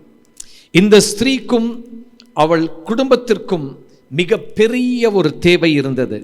ஆனால் முதலாவது அவள் கொடுத்தாள். அவள் முதலாவது நன்றாய் கவனியுங்கள். இப்படிப்பட்ட காலகட்டங்கள், இப்படிப்பட்ட சூழ்நிலை, எனக்கே குறை இருக்கிறது, எனக்கே ஒன்றுமில்லாமல் இருக்கிறது என்று அநேகர் நாம் நினைக்கிறோம். அந்த குறையின் மத்தியிலே நமக்கு இருக்கிற அந்த சிறிய அந்த அளவிலே முதலாவது கர்த்தருக்காய் நாம் கொடுக்க நாம் பழகிக்கொள்வோம். Let us begin to practice to give first to God. ஊழியத்திற்காய், ஊழியர்களுக்காய், தேவ ஜனமே, நீங்க இப்படிப்பட்ட காலகட்டத்தில் கொடுத்து பாருங்க. இது 100% உண்மை. அன்றைக்கு வறட்சி, அன்றைக்கு அந்த விதவைக்கும் மகனுக்கும் தான் கடைசி ஆகாரம் இருந்தது. ஆனால் எனக்கே கடைசி தான் இருக்க, எப்படி நான் உங்களுக்கு கொடுக்க முடியும்னு சொல்லி கேட்கல. அதை அந்த ஊழியனுக்கு, தீர்க்கதரிசிக்கு அவள் கொடுத்தாள். அதை கொடுத்த மாத்திரத்தில் தான் ஒரு அற்புதம் நடந்தது. ஆம் பிரியமானவளே, முதலாவது அவள் கொடுத்தாள். தேவன் பெருக்கி அவளிடத்திலே அதை திரும்ப கொடுத்தார். அவளுடைய அந்த செயல், கொடுக்கும் செயல், அற்புதத்தை அவளுக்கு பெற்று கொடுத்தது. அவளுக்கு அநேக ஆண்டுகள் திருப்தியாக இருக்கும்படி செய்தது. அன்றைக்கு அந்த சில வினாடிகளில் செய்த ஒரு செயல். இன்னைக்கு நம்முடைய வாழ்க்கையிலுமாய் கூட எனக்கு திருப்தி இல்லை என்று சொல்லி நாம் நினைக்கிறோமே. அருமையான தேவனுடைய ஜனமே, இந்த செய்தியை நீங்கள் கேட்டுக்கொண்டிருக்கும் பொழுது தேவனாகிய கர்த்தர் 3 ஆண்டு காலம் அற்புதங்கள், 3 ஆண்டு காலம் அந்த ஸ்திரீ தன்னுடைய குடும்பமும் எந்த குறையில்லாதபடி அவள் திருப்தியோடு கூட இருக்கும்படி ஆண்டவர் உதவி செய்தாரே. ஹல்லேலூயா. மீண்டும் 1 ராஜாக்கள் 17ஆம் அதிகாரத்திற்கு நம்முடைய வேதாகமத்தை திருப்பும் பொழுது நான் 2 வசனங்களை வாசிக்க விரும்புகிறேன். 15, 16ஆம் வசனம். 1 ராஜாக்கள் 17ஆம் அதிகாரம் 15ஆம் வசனம், 16ஆம் வசனம். அவள் போய் எலியாவின் சொற்படி செய்தாள். அவளும் இவனும் அவள் வீட்டாரும் அநேக நாள் சாப்பிட்டார்கள். கர்த்தர் எலியாவை கொண்டு சொன்ன வார்த்தையின்படியே பானையிலே மா செலவழிந்து போகவும் இல்லை, கலசத்தில் எண்ணெய் குறைந்து போகவும் இல்லை. கர்த்தர் சொன்ன வார்த்தையின்படியே நடந்தது. இன்றைக்கு இந்த செய்தி கேட்கிற தேவ ஜனமே, உங்க வாழ்க்கையிலுமாய் கூட மாதத்தின் கடைசி ஞாயிற்றுக்கிழமை, இன்னும் சில நாட்கள் தான் இருக்கிறது ஒரு புதிய மாதத்திற்குள் பிரவேசிக்க. இன்றைக்கு இந்த ஜூன் மாதம் 27ஆம் தேதி ஆயிடுச்சு. இன்னும் சில நாட்கள் தானே இருக்கு. என்கிட்ட இருக்குது ரொம்ப குறையா இருக்க அப்படின்னு நினைக்கிறீங்க இல்லையா? கொடுப்பதில் ஒரு ரகசியம் இருக்கிறது. இது அநேகருக்கு தெரியாது. அநேக கர்த்தருடைய பிள்ளைகளுக்கு தெரியாமல் இருக்கிறார்கள். அது நிமித்தமாய் தான் அவங்க வாழ்க்கையில் இன்னும் குறைகள் இருக்கிறது. நம்மிலே இருக்கிறதிலே சிறந்ததை கர்த்தருக்கு நாம் கொடுக்க பழகிக்கொள்வோம். தேவ ஜனமே, ஒரு சம்பவத்தை சொல்கிறேன். இது மற்றவங்க வாழ்க்கையில் இருந்தில்லை, என்னுடைய வாழ்க்கையில் நான் எத்தனையோ வருடங்களாய், ஏறக்குறைய நான் சொல்வேன் என்றால் 30-35 வருடங்களுக்கு மேலாக கூட இருக்கும் ஒரு காரியத்தை இன்று வரையிலும் தொடர்ந்து செய்து கொண்டு வருகிறேன். அது என்ன தெரியுமா? திருச்சபைக்கு வரும் பொழுதெல்லாம் காணிக்கை செலுத்துகிற நேரத்தில், அந்த கடைசி வாரத்தில் என்னிடத்தில் இருக்கிற சிறந்ததை, பெரும் தொகை எது இருக்கிறது இந்த பாக்கெட்டில், இந்த பர்ஸில், அதை எடுத்து நான் ஜெபத்தோடு விதைப்பது உண்டு. அது என் பழக்கம். தேவைகள் இருக்கிறது, அந்த பணம் மற்ற பொருட்களை வாங்க வேண்டும். ஆனால் ஒவ்வொரு முறை அதுக்கு நான் என்ன பேர் வாசித்தேன்னா, சீட் ஃபெய்த் அப்படின்னு சொல்லி, விசுவாசத்தோடு கூட விதைப்பது, சீட் ஃபெய்த். அதை அந்த கடைசி வாரத்தில் காணிக்கை நேரத்தில் ஜெபத்தோடு ஆண்டவரை விதைக்கிறேன் என்று சொல்லி விதைத்து, அதை அந்த வருடம் முதல் கொண்டு குறை 30 ஆண்டுகளுக்கு மேலாய் செய்து வரும் பொழுது கர்த்தர் கொடுத்ததிலே பல மடங்கு அதிகமாய் கொடுத்து ஆண்டவர் குறையில்லாமல் நடத்தி வந்திருக்கிறார். இந்த நாட்களிலே குறை இருக்குமே என்று சொல்லி அப்படியாய் மனதிலே இருந்தாலும் கூட சிறந்ததை அந்த குறைகளின் மத்தியிலே நேரத்தில் கர்த்தருக்காய் விதைத்தபடியினாலே ஆண்டவர் திருப்திப்படுத்தி இருக்கிறார்.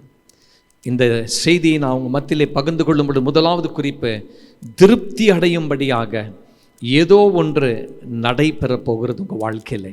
ஒரு ஆமேன் சொல்லுங்களேன். நீங்கள் குடும்பமாய் திருப்தி அடையும்படியாய் ஏதோ ஒரு காரியம் நடைபெறப் போகிறது. Something satisfying is going to happen. நீங்கள் இந்த ரகசியத்தை உங்கள் வாழ்க்கையிலே நீங்கள் கடைப்பிடித்து பாருங்கள், பின்பற்றி பாருங்கள். நிச்சயமாய் ஹல்லேலூயா நீங்கள் சொல்ல போகிறீங்க, நான் திருப்தியோடு நான் இருக்கிறேன். கர்த்தர் என்னோடு பேசின பிரகாரமாக நான் செய்தபடியினாலே என் குறைகள் எல்லாம் கர்த்தர் மாற்றிவிட்டார். I am satisfied, I am fully satisfied. திருப்தியோடு இருக்கிறேன். இரண்டாவது குறிப்பு, பிரியமானவர்களே, கர்த்தர் தம்முடைய ஜனத்தை சந்திக்கும் பொழுது என்ன நடைபெறுகிறது? ஆச்சரியப்படும்படியான ஏதோ ஒன்று நடைபெறப் போகிறது. ஆமென்.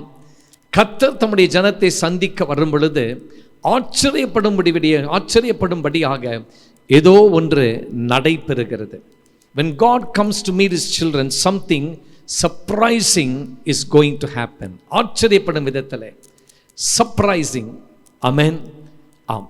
அப்போஸ்தலர் நடபடிகள் 3ஆம் அதிகாரம் 10ஆம் வசனத்திற்கு நம்முடைய வேதாகமத்தை திருப்பும் பொழுது, Acts chapter 3 and verse 10, அவனுக்கு சம்பவித்ததை குறித்து மிகவும் ஆச்சரியப்பட்டு பிரமித்தார்கள். அவனுக்கு சம்பவித்ததை குறித்து மிகவும் ஆச்சரியப்பட்டு பிரமித்தார்கள். Acts 3:10 says, and they were filled with wonder and amazement at what happened to him. இந்த ஆங்கிலத்தில் wonder, amazement இந்த வார்த்தைக்கு surprised, marveled அப்படின்னு சொல்லி அதை நாம் வாசிக்க முடியும். இது அப்போஸ்தலர் நடபடிகள் 3:12 இருக்கிறது. marveled அப்படின்னு சொல்லி, they were marveled, they were so much, they were amazed அப்படின்னு சொல்லி நாம் பார்க்கிறோம். இப்போ அப்போஸ்தலர் நடபடிகள் அதே 12ஆம் அதிகாரம், அதற்கு நம்முடைய வேதாகமத்தை நாம் திருப்பிக் கொள்வோம்.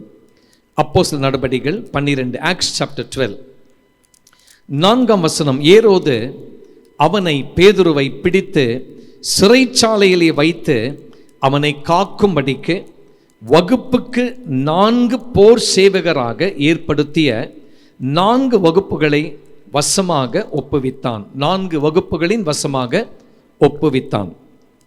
4 squads of soldiers were guarding Peter in prison. இப்போ ஒரு வகுப்புக்கு 4 அப்படின்னு சொல்லும் பொழுது இங்க வேதம் சொல்கிற 4 வகுப்புகள். அப்போ 4 into 4 மொத்தம் 16. அப்போ 16 போர் சேவகர்கள் பேதுருவை அந்த சிறைச்சாலையிலே அவர்கள் அப்படியாய் அவனை காத்து வருகிறார்கள். 6ஆம் வசனம்.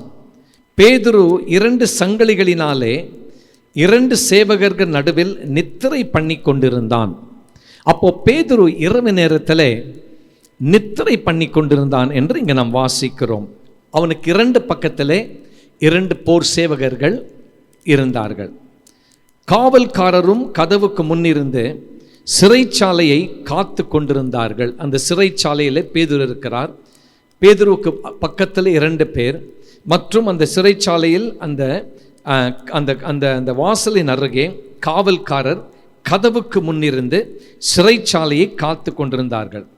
The Bible says Peter was sleeping bound with 2 chains between 2 soldiers, and the guards before the door were keeping the prison.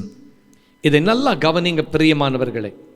7ஆம் வசனம், அப்பொழுது கர்த்தருடைய தூதன் அங்கே வந்து நின்று அறையிலே வெளிச்சம் பிரகாசித்தது. அந்த சிறைச்சாலைக்குள் ஒரு தேவதூதன் கடந்து வருகிறார். அந்த தேவதூதன் வந்த மாத்திரத்திலே வெளிச்சம் பிரகாசித்தது என்று இங்கே நாம் வாசிக்கிறோம். அவன் பேதுருவை விலாவிலே தட்டி சீக்கிரமாய் எழுந்திரு என்று அவனை எழுப்பினான். உடனே சங்கிலிகள் அவன் கைகளிலிருந்து விழுந்தது.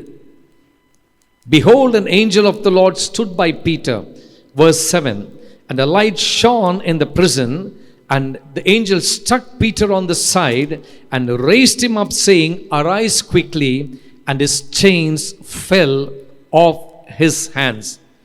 அவருடைய சங்கிலிகள் கரத்திலே கட்டப்பட்டிருந்த பூட்டப்பட்டிருந்த சங்கிலிகள் பேதுருவின் கரத்தில் இருந்து தானாய் விழுந்தது. இது எப்பொழுது நடந்தது?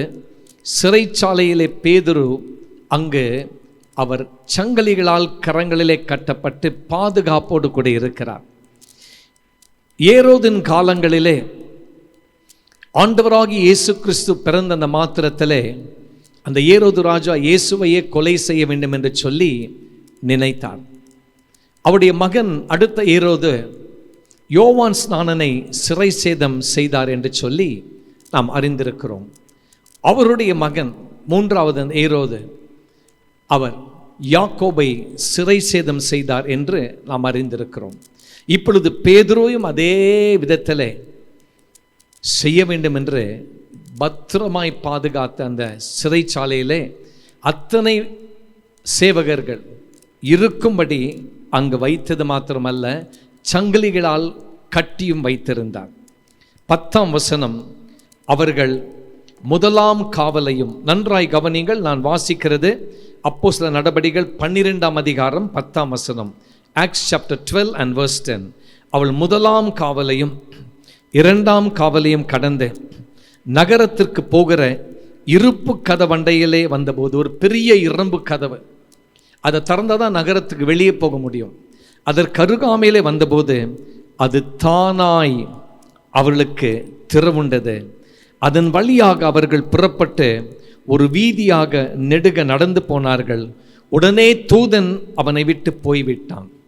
உடனே தேவதூதன் பேதுருவை விட்டு அவன் போய்விட்டான் என்று சொல்லி நாம் இங்கு வாசிக்கிறோம். பிரியமானவர்களே, இப்பொழுது நடைபெறுகிற காரியம் என்னென்று சொல்லி பார்க்கும் பொழுது இது பேதுருவுக்கு மிகவும் ஆச்சரியமாயிருந்தது. இது உண்மையாய் நடைபெற ஒரு சம்பவமா என்று சொல்லி அவன் நினைவுக்கு வந்தான் என்று சொல்லி நாம் வேதத்திலே வாசிக்கிறோம். இதை ஏன் சொல்ல வருகிறேன் என்றால், ஏதோ ஒரு காரியம், 2வது குறிப்பை சொல்லும் பொழுது ஆச்சரியப்படும்படியான ஒரு காரியம் நடைபெறப் போகிறது. Something surprising is going to happen. 16 பேர் பேதுருவை சிறைச்சாலையிலே காத்து கொண்டு வருகிறார்கள். அப்போ கர்த்தர், நான் சொல்கிறேன், அதாவது என்னுடைய வார்த்தை இது வேதத்தில் சொல்லப்படவில்லை, ஆனால் நான் சொல்லுகிறது, ஒரே தேவதூதன் அனுப்பப்பட்டு அந்த 16 தேவதூதர்களுக்கும் மயக்க மருந்தை கொடுத்து அவங்களால் ஏந்திரிக்க முடியாதபடி அயர்ந்த நித்திரையிலே அவர்கள் இருக்கும்படி, இந்த சங்கிலி கீழே விழும்பொழுது கூட அந்த சத்தத்தை அவங்க கேட்க முடியல. தேவதூதன் வந்து நின்று பிரகாசமான வெளிச்சம், ஒரு சின்ன லைட் போட்டாலே உடனே காவல் காக்கிறவங்க யாராக இருந்தாலும் ஏஞ்சிக்குவாங்க. தேவதூதனுடைய வெளிச்சம் பிரகாசமாக இருந்தது. அந்த பிரகாசமான வெளிச்சத்தின் மூலமாக கூட அவங்களை எழுந்திருக்க முடியல. அப்படி அவங்களுக்கு அந்த மயக்கத்தின் மூலமாய் ஒரு நித்திரை. அதை நான் சொல்கிறேன், ஒரு மயக்க ஊசி போட்டால் எப்படி இருக்கும்னு சொல்லி. ஹல்லேலூயா. God sent an angel, this is my version, who anesthetized the 16 guards. 16 பேருக்கும் அனஸ்தீசியா கொடுத்துட்டார். ஆனால் ஒருத்தர் கூட எந்திரிக்க முடியல. அதுதான் ரொம்ப ஆச்சரியமானது. எல்லாரையும் இவங்க காக்கக்கூடியவங்க. ஆனால் கர்த்தர் ஆச்சரியமான காரியங்களை தம்முடைய பிள்ளைகளின் வாழ்க்கையிலே அவர் செய்வார்.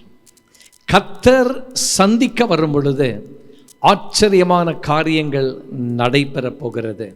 இந்த சம்பவத்தை நான் சொல்லி முடிக்கும் பொழுது அடுத்த குறிப்பிற்கு போவதற்கு முன்பதாய் தானாய் சங்கிலிகள் விழுகிறது, தானாய் கதவுகள் திறக்கப்படுகிறது. தேவதூதன் புறப்பட்டு போன பிறகு பேதுரு எங்கே போக வேண்டுமோ அந்த வீட்டிற்கு தானாய் கடந்து போகிறார்.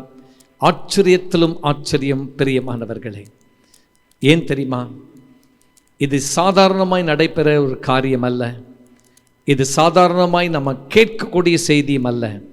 ஆனால் இப்படிப்பட்ட ஒரு ஆச்சரியப்படும் செய்தி, ஒரு சம்பவம் வேதத்திலே இருக்கும் என்றால் அதை கர்த்தர் உங்களை சந்திக்க, உங்கள் வீட்டிலே, உங்கள் வாழ்க்கையிலே இதெல்லாம் கட்டப்பட்ட நிலைமையில் இருக்கிறது.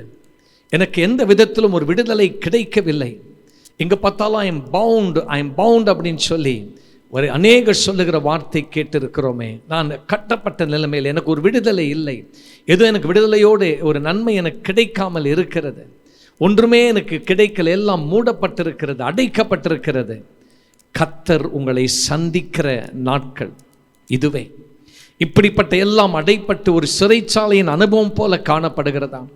உங்கள் வாழ்க்கை, உங்கள் குடும்பமே சங்கிலிகளால் கட்டப்பட்டிருக்கிறது போல இருக்கிறதா? கவலைப்படாதீர்கள். நீங்கள் ஆச்சரியப்படும் விதத்திலே ஒரு காரியம் நடைபெற போகிறது. ஹல்லேலூயா. You are going to be surprised and something surprising is going to take place. நீங்கள் நினைக்கலாம் இந்த சூழ்நிலை எப்படி எனக்கு மாறும் அப்படின்னு சொல்லி. நீங்கள் நல்ல சமாதானத்தோடு இருங்க. உங்களுக்கு தூக்கம் வரலையா? நல்லா நிம்மதியாக தூங்குங்க. நீங்கள் நல்லா உங்கள் வீட்டில் பாதுகாப்போடு இருக்கீங்கன்னு சொல்லி அப்படிப்பட்ட உங்களுக்குள் ஒரு எண்ணம் இருப்பதாக கர்த்தர் உங்களை சந்திக்க வருகிற இந்த நாட்களிலே நீங்கள் ஆச்சரியப்படும் விதத்திலே ஒரு காரியம் நடைபெறப் போகிறது. அநேக வாசல்கள் திறக்கப்பட போகிறது. அநேக சங்கிலிகள் தானாய் கீழே விழப்போகிறது. கர்த்தர் உங்களை விடுதலையோடு ஆச்சரியப்படும் விதத்திலே உங்களை நடத்த போகிறார். ஒரு ஆமென் சொல்லுங்க, ஒரு அல்லேலூயான்னு சொல்லுங்க பிரியமானவர்களே. இந்த கர்த்தர் அன்றைக்கு வேதாகம நாட்களிலே, அப்போஸ்தல நாட்களிலே செய்தார் என்றால் அவர் இப்பொழுதும் செய்ய வல்லவராயிருக்கிறார். காரணம், இன்றைக்கும் கர்த்தர் தம்முடைய ஜனத்தை சந்தித்து கொண்டிருக்கிறார். இந்த செய்தியின் மூலமாய் கர்த்தர் உங்களை சந்தித்து கொண்டிருக்கிறார். உங்களோடு அவர் பேசி கொண்டிருக்கிறார். கடைசியாக மூன்றாவது குறிப்பை சொல்லி நான் முடிக்க விரும்புகிறேன். சடுதியில் ஏதோ ஒன்று நடைபெறப் போகிறது. ஆமென். சடுதியில் ஏதோ ஒன்று நடைபெறப் போகிறது. Something suddenly is going to happen. ஒரு ஆமென் சொல்லுங்களேன். திடீரென்று சொல்லி, சடுதினா திடீரென்று, சடன்லி ஒரு காரியம் நடைபெறப் போகிறது. 2 ராஜாக்கள் 3ஆம் அதிகாரம் 20ஆம் வசனத்தை வாசிப்போம் என்றால், 2 Kings chapter 3 and verse 20, மறுநாள் காலமே பலி செலுத்தப்படும் நேரத்தில் இதோ தண்ணீர் ஏதோம் தேசத்தின் வழியாய் வந்ததினால் தேசம் தண்ணீரால் நிரம்பிற்று. இது தமிழ் மொழிபெயர்ப்பு. நான் முதலாவது தமிழ் மொழிபெயர்ப்பை வாசிக்கிறேன். மறுநாள் காலமே இதோ தண்ணீர் ஏதோம் தேச வழியாய் வந்ததினால் தேசம் தண்ணீரால் நிரப்பப்பட்டது. இப்போ அதே நான் ஆங்கில டிரான்ஸ்லேஷன் வாசிக்கிறேன். ஆங்கில வேதாமத்தில் என்ன எழுதப்பட்டிருக்கிறது, அது தமிழில் இந்த வார்த்தை இங்கே இல்லை. 2 Kings chapter 3 and verse 20. And it happened in the morning when the grain offering was offered that suddenly, in the வார்த்தை, that suddenly water came by way of Edom and the land was filled with water. அந்த ஒரு வார்த்தை suddenly, அந்த தமிழ் வேதாகமத்திலே இந்த வசனத்திலே அது நம்ம பார்க்க முடியல. ஆனால் ஆங்கில வேதாமத்திலே அந்த வார்த்தை சடன். அதனால தான் இந்த 3வது குறிப்பிற்கு சடுதியிலே ஏதோ ஒன்று நடைபெற போகிறது. ஹல்லேலூயா. Something suddenly is going to happen. இந்த சம்பவத்தை குறித்து நாம் யாவரும் அறிந்திருக்கிறோம் பிரியமானவர்களே. இந்த 2 ராஜாக்கள் 3ஆம் அதிகாரத்திலே வேதம் சொல்லுகிறது 5ஆம் வசனத்திலே, மோவாபிய தேசத்தின் ராஜா அவன் இஸ்ரவேல் ராஜாவுக்கு விரோதமாய் அவன் எழும்பினான், கலக்கம் செய்தான். இஸ்ரவேலின் ராஜாவுக்கு விரோதமாய் இந்த மோவாபிய தேசத்தின் ராஜா கலக்கம் பண்ணினபடியினாலே இந்த இஸ்ரவேலின் ராஜா என்ன செய்கிறார், தனக்கு உதவியாக யூதா தேசத்தின் ராஜாவையும் மற்றும் ஏதோம் தேசத்தின் ராஜாவையும் அவர் தனக்கு துணையாய் அழைத்து இந்த மோவாப் தேசத்தின் ராஜாவை எதிர்த்து கடந்து போகிறார்கள். இதுதான் இதனுடைய சம்பவம். சுருக்கமாய் சொல்லி முடிக்கிறேன். இப்போ 3 தேசத்தின் ராஜாக்கள், இஸ்ரவேல் தேசத்தின் ராஜா, யூதா தேசத்தின் ராஜா, ஏதோம் தேசத்தின் ராஜா, இவங்க 3 பேரும் இந்த மோவாபிய தேசத்தின் ராஜாவுக்கு விரோதமாய் படையெடுத்து போகிறார்கள்.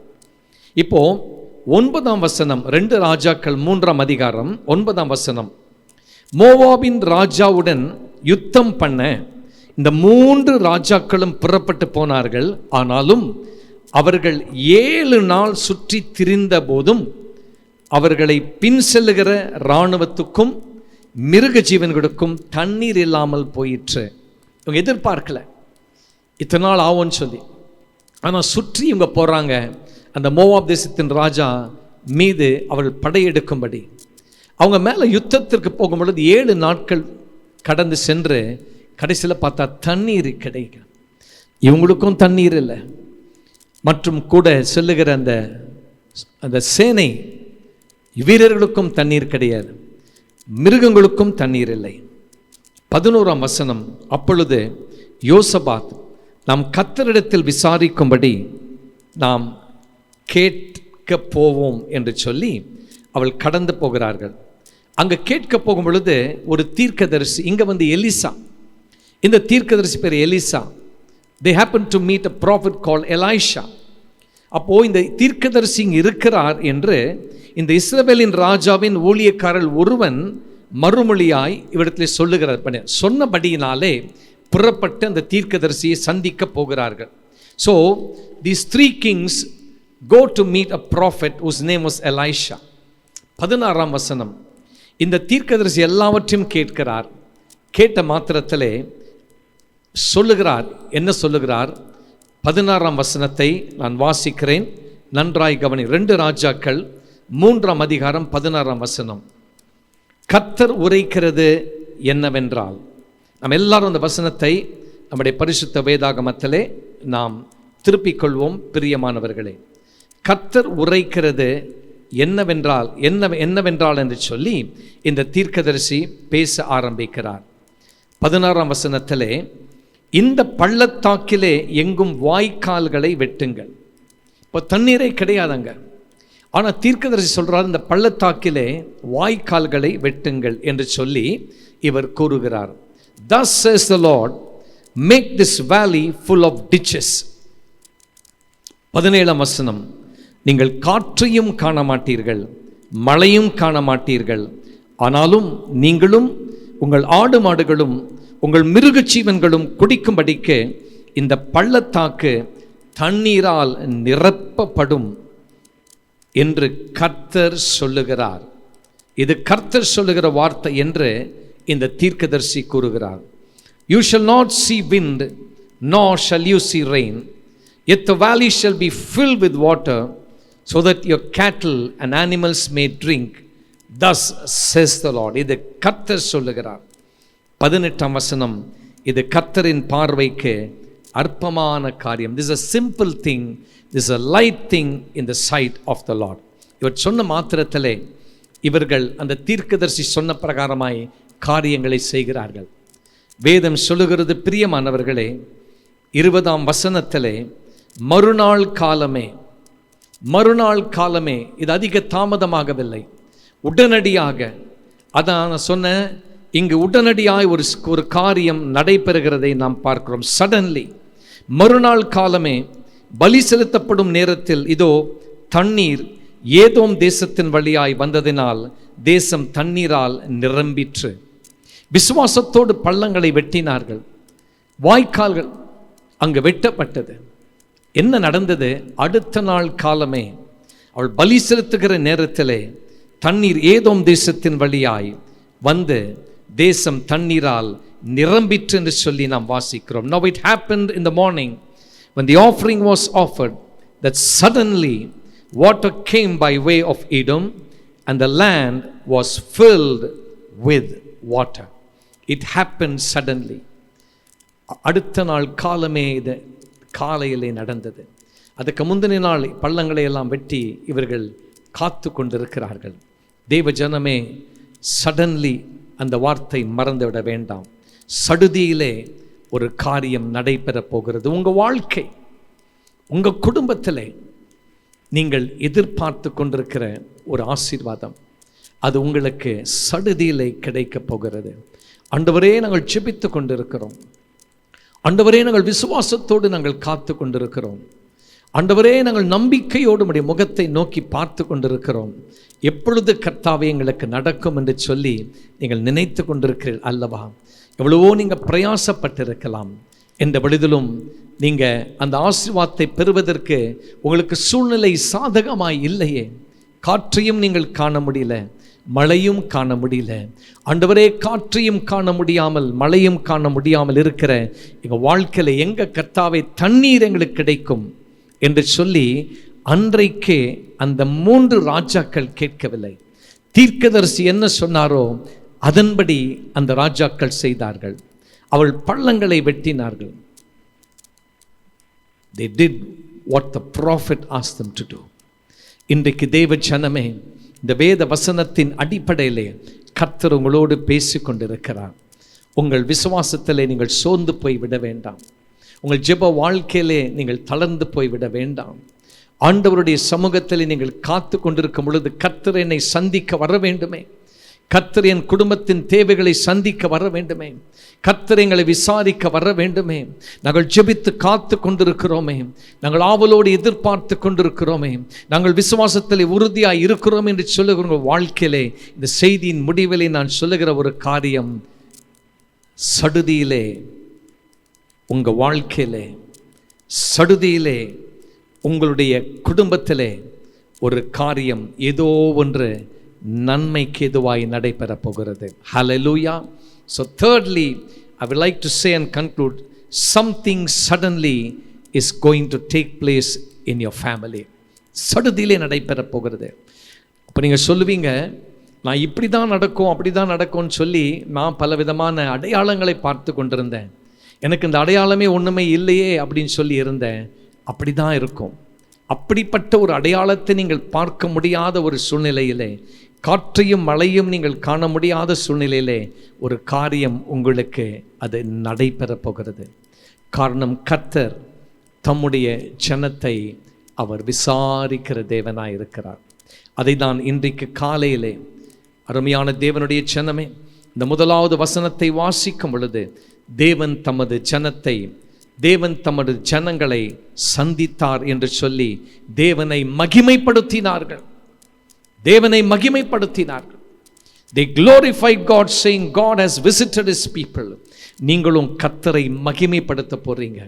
அருமையான கர்த்தருடைய ஜனமே, அருமையான சகோதரனே சகோதரி, அருமையான தம்பி தங்கச்சி, எங்கிருந்த செய்தியை கேட்டுக்கொண்டிருந்தாலும் அருமையான தேவனுடைய ஜனமே, கர்த்தர் உங்களை சந்திக்க கடந்து வந்திருக்கிறார். நீங்கள் கர்த்தர் எங்களை சந்தித்தார் என்று சொல்லி அவருடைய நாமத்தை மகிமைப்படுத்த போறீங்க. ஏன் மகிமைப்படுத்த போறீங்க? கர்த்தர் உங்களை சந்தித்தா வெறுமையாய் பார்த்து கடந்து போவாராம். சும்மா விசிட் பண்ணிட்டு கடந்து போய் விடுவாராம். உங்க வீட்டில் வந்து உங்களை விசிட் பண்ணிட்டு போய் விடுவாரா? அல்ல. அவர் சந்திக்கும் பொழுது திருப்தி அடையும்படி ஏதோ ஒரு காரியம் உங்க வாழ்க்கையில, உங்க குடும்பத்திலே நடைபெற போகிறது. When God comes to visit, He will not just come, stay and go away.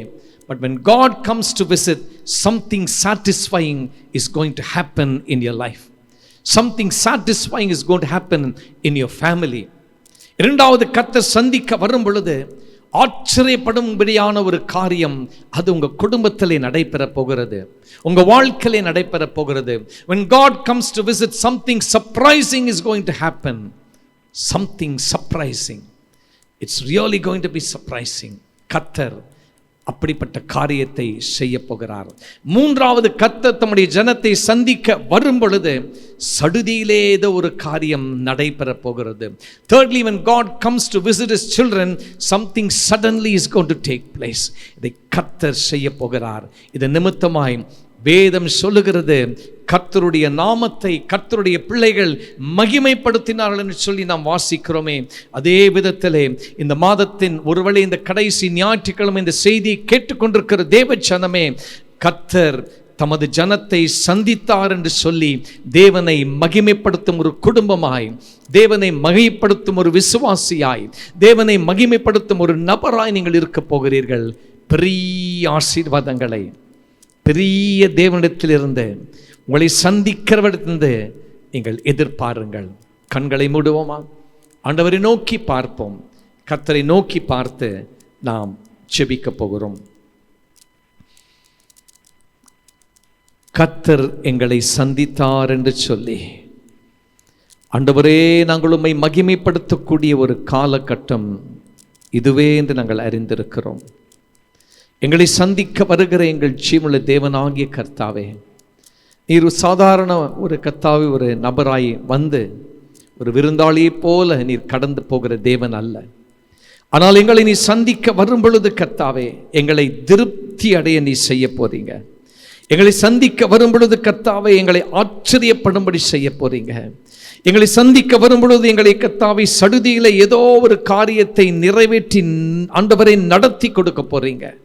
இதைதான் கர்த்தர் எங்களுக்கு செய்ய போறீங்க. ஆண்டவரே, நாங்கள் உம்முடைய நாமத்தை மகிமைப்படுத்த நாங்கள் ஆயத்தமாக இருக்கிறோம். ஆண்டவரே, இன்றைக்கு இருக்கிற இந்த எல்லா சூழ்நிலைகள் கர்த்தர் மாற்றிக்கொண்டு வருகிறேன். எல்லா விதமான கர்த்தாவை வியாதியின் அகோரங்களை கர்த்தர் நீக்கி கொண்டிருக்கிறேன்.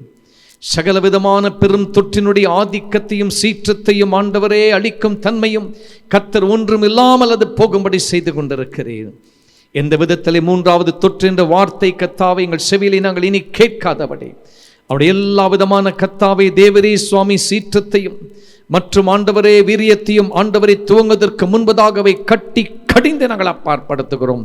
இயேசுவின் அதிகாரமுள்ள நாமத்தினாலே எப்படிப்பட்ட வயதுக்குட்பட்டவர்களும் எந்த ஒரு பாதிப்பு ஒருவருக்கும் ஏற்படாது என்று சொல்லி ஒவ்வொருவரையும் இரத்த கோட்டைக்குள் மூடி நாங்கள் மறைக்கிறோம். கர்த்தாவே, ஒவ்வொரு குடும்பத்தையும் நீர் பாதுகாத்துக் கொள்வீராக. இந்த மாதத்தின் கடைசி ஞாயிற்றுக்கிழமை எங்களை எந்தெந்த விதத்திலே நீங்கள் ஆஸ்வதிப்பீங்கன்னு சொல்லி எங்களோடு நீங்கள் பேசியதற்காய் எங்களை திருப்திப்படுத்தி எங்களை ஆச்சரியப்படுத்தி எங்களை சடுதியிலே ஒரு புதிய காரியத்தை நீ செய்வன்னு சொல்லி எங்களோடு நீங்கள் பேசியிருக்கீங்களே, அதற்காக நன்றி. ஆண்டவரே கர்த்தாவே, துவண்டு இருக்கிற சோர்ந்து போய் இருக்கிற ஆத்துமாக்களை கர்த்தர் நீர் உற்சாகப்படுத்தி இருக்கிறீர். ஆண்டவரே கர்த்தாவே சுவாமி, எந்தெந்த குடும்பங்களிலே கர்த்தாவே யார் ஆண்டவரே சுவாமி அப்பா பிதாவே ஏதோ ஒரு விதமான கர்த்தாவே நம்பிக்கையற்ற நிலைமையில இருக்கிறாங்களோ, அவங்களுக்கெல்லாம் ஒரு புதிய நம்பிக்கை நீங்க கொடுத்திருக்கிறதுக்காக ஸ்தோத்திரம் செலுத்துகிறோம். ஆண்டவரே, அன்றியோடு நாங்கள் உம்மை துதிக்கிறோம். ஆண்டவரே, உம்மை ஸ்தோத்திரிக்கிறோம். ஒவ்வொரு குடும்பத்தையும் பேர் பேராய் குடும்பத்தினரையும் நீர் ஆசீர்வதிக்க வேண்டும் என்று நாங்கள் ஜெபிக்கிறோம். கர்த்தாவே, இந்த நாட்களிலே தேவரே சுவாமி, நாங்கள் முக்கியமாய் கர்த்தாவே அப்பா பிதாவே தேவையோடு இருக்கிற எல்லா குடும்பங்களுக்காய் நாங்கள் ஜெபிக்கிறோம். ஒவ்வொரு குடும்பத்தின் தேவைகளை கர்த்தர் சந்திப்பீராக. ஆண்டவரே, நாங்கள் ஜெபிக்கிற இந்த நேரத்திலுமாய் கூட சகல வியாதிகளையும் சகல நோய்களையும் கர்த்தாவை நீக்கி போட்டு ஒவ்வொருவருக்கும் நல்ல கர்த்தாவே சுகத்தையும் சமாதானத்தையும் பாதுகாப்பையும் கர்த்தர் நீர் கொடுக்கிறதற்காக நாங்கள் நன்றி செலுத்துகிறோம். இந்திய தேசத்தின் ரட்சிப்புக்காக நாங்கள் ஜெபித்து கர்த்தாவே, தேசத்திலே நாங்கள் ரட்சிப்பை நாங்கள் காணத்தக்கதாய் ஆண்டவரே ஒரு எழுப்புதலுக்காய் நாங்கள் ஜெபித்து கொண்டு வருகிறோம். அதையும் நாங்கள் வெகு விரைவிலே நாங்கள் பார்க்க போகிறோம். ஆண்டவரே, துதிகன மகிமை உமக்கே நாங்கள் செலுத்துகிறோம். மீட்பெரும் இரட்சகரும் ஆகிய இயேசு கிறிஸ்துவின் நாமத்தில் வேண்டி ஜெபிக்கிறோம் எங்கள் பரமபிதாவே, ஆமென். நம்முடைய கர்த்தராகிய இயேசு கிறிஸ்துவினுடைய கிருபையும் பிதாவாகிய தேவனுடைய அன்பும் பரிசுத்த ஆவியானுடைய ஐக்கியமும் வழி நடத்துதலும் நம் அனைவரோடு கூட இன்றும் என்றும் சதா காலமும் இருப்பதாக, ஆமென். நாம் சேர்ந்து சொல்லுவோம், என் ஆத்துமாவே கர்த்தரை ஸ்தோத்திரி, என் முழு உள்ளமே அவருடைய பரிசுத்த நாமத்தை ஸ்தோத்திரி. என் ஆத்மாவை கர்த்தரை ஸ்தோத்திரி. கர்த்தர் செய்த சகல உபகாரங்களையும் மறவாதே. ஆமென், ஆமென். ஹல்லேலூயா. கர்த்தர் உங்களை சந்தித்திருக்கிறார். ஆமென்.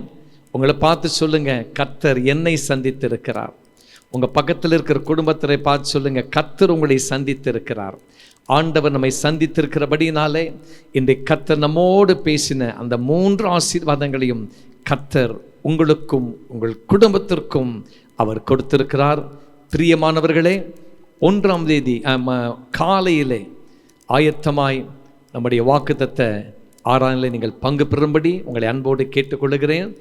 6 மணிக்கே நீங்கள் எல்லாம் 6 மணிக்கு முன்பதாக எழுந்திருந்து ஆயத்தத்தோடு கூட நம்முடைய திருச்சபையின் ஜூலை மாதத்தின் வாக்குத்தத்த ஆராதனையிலே பங்கு பெறும்படி மீண்டும் உங்களை அன்போடு கேட்டுக்கொள்கிறேன். கர்த்தர் உங்களை ஆசீர்வதிப்பாராக. God bless you.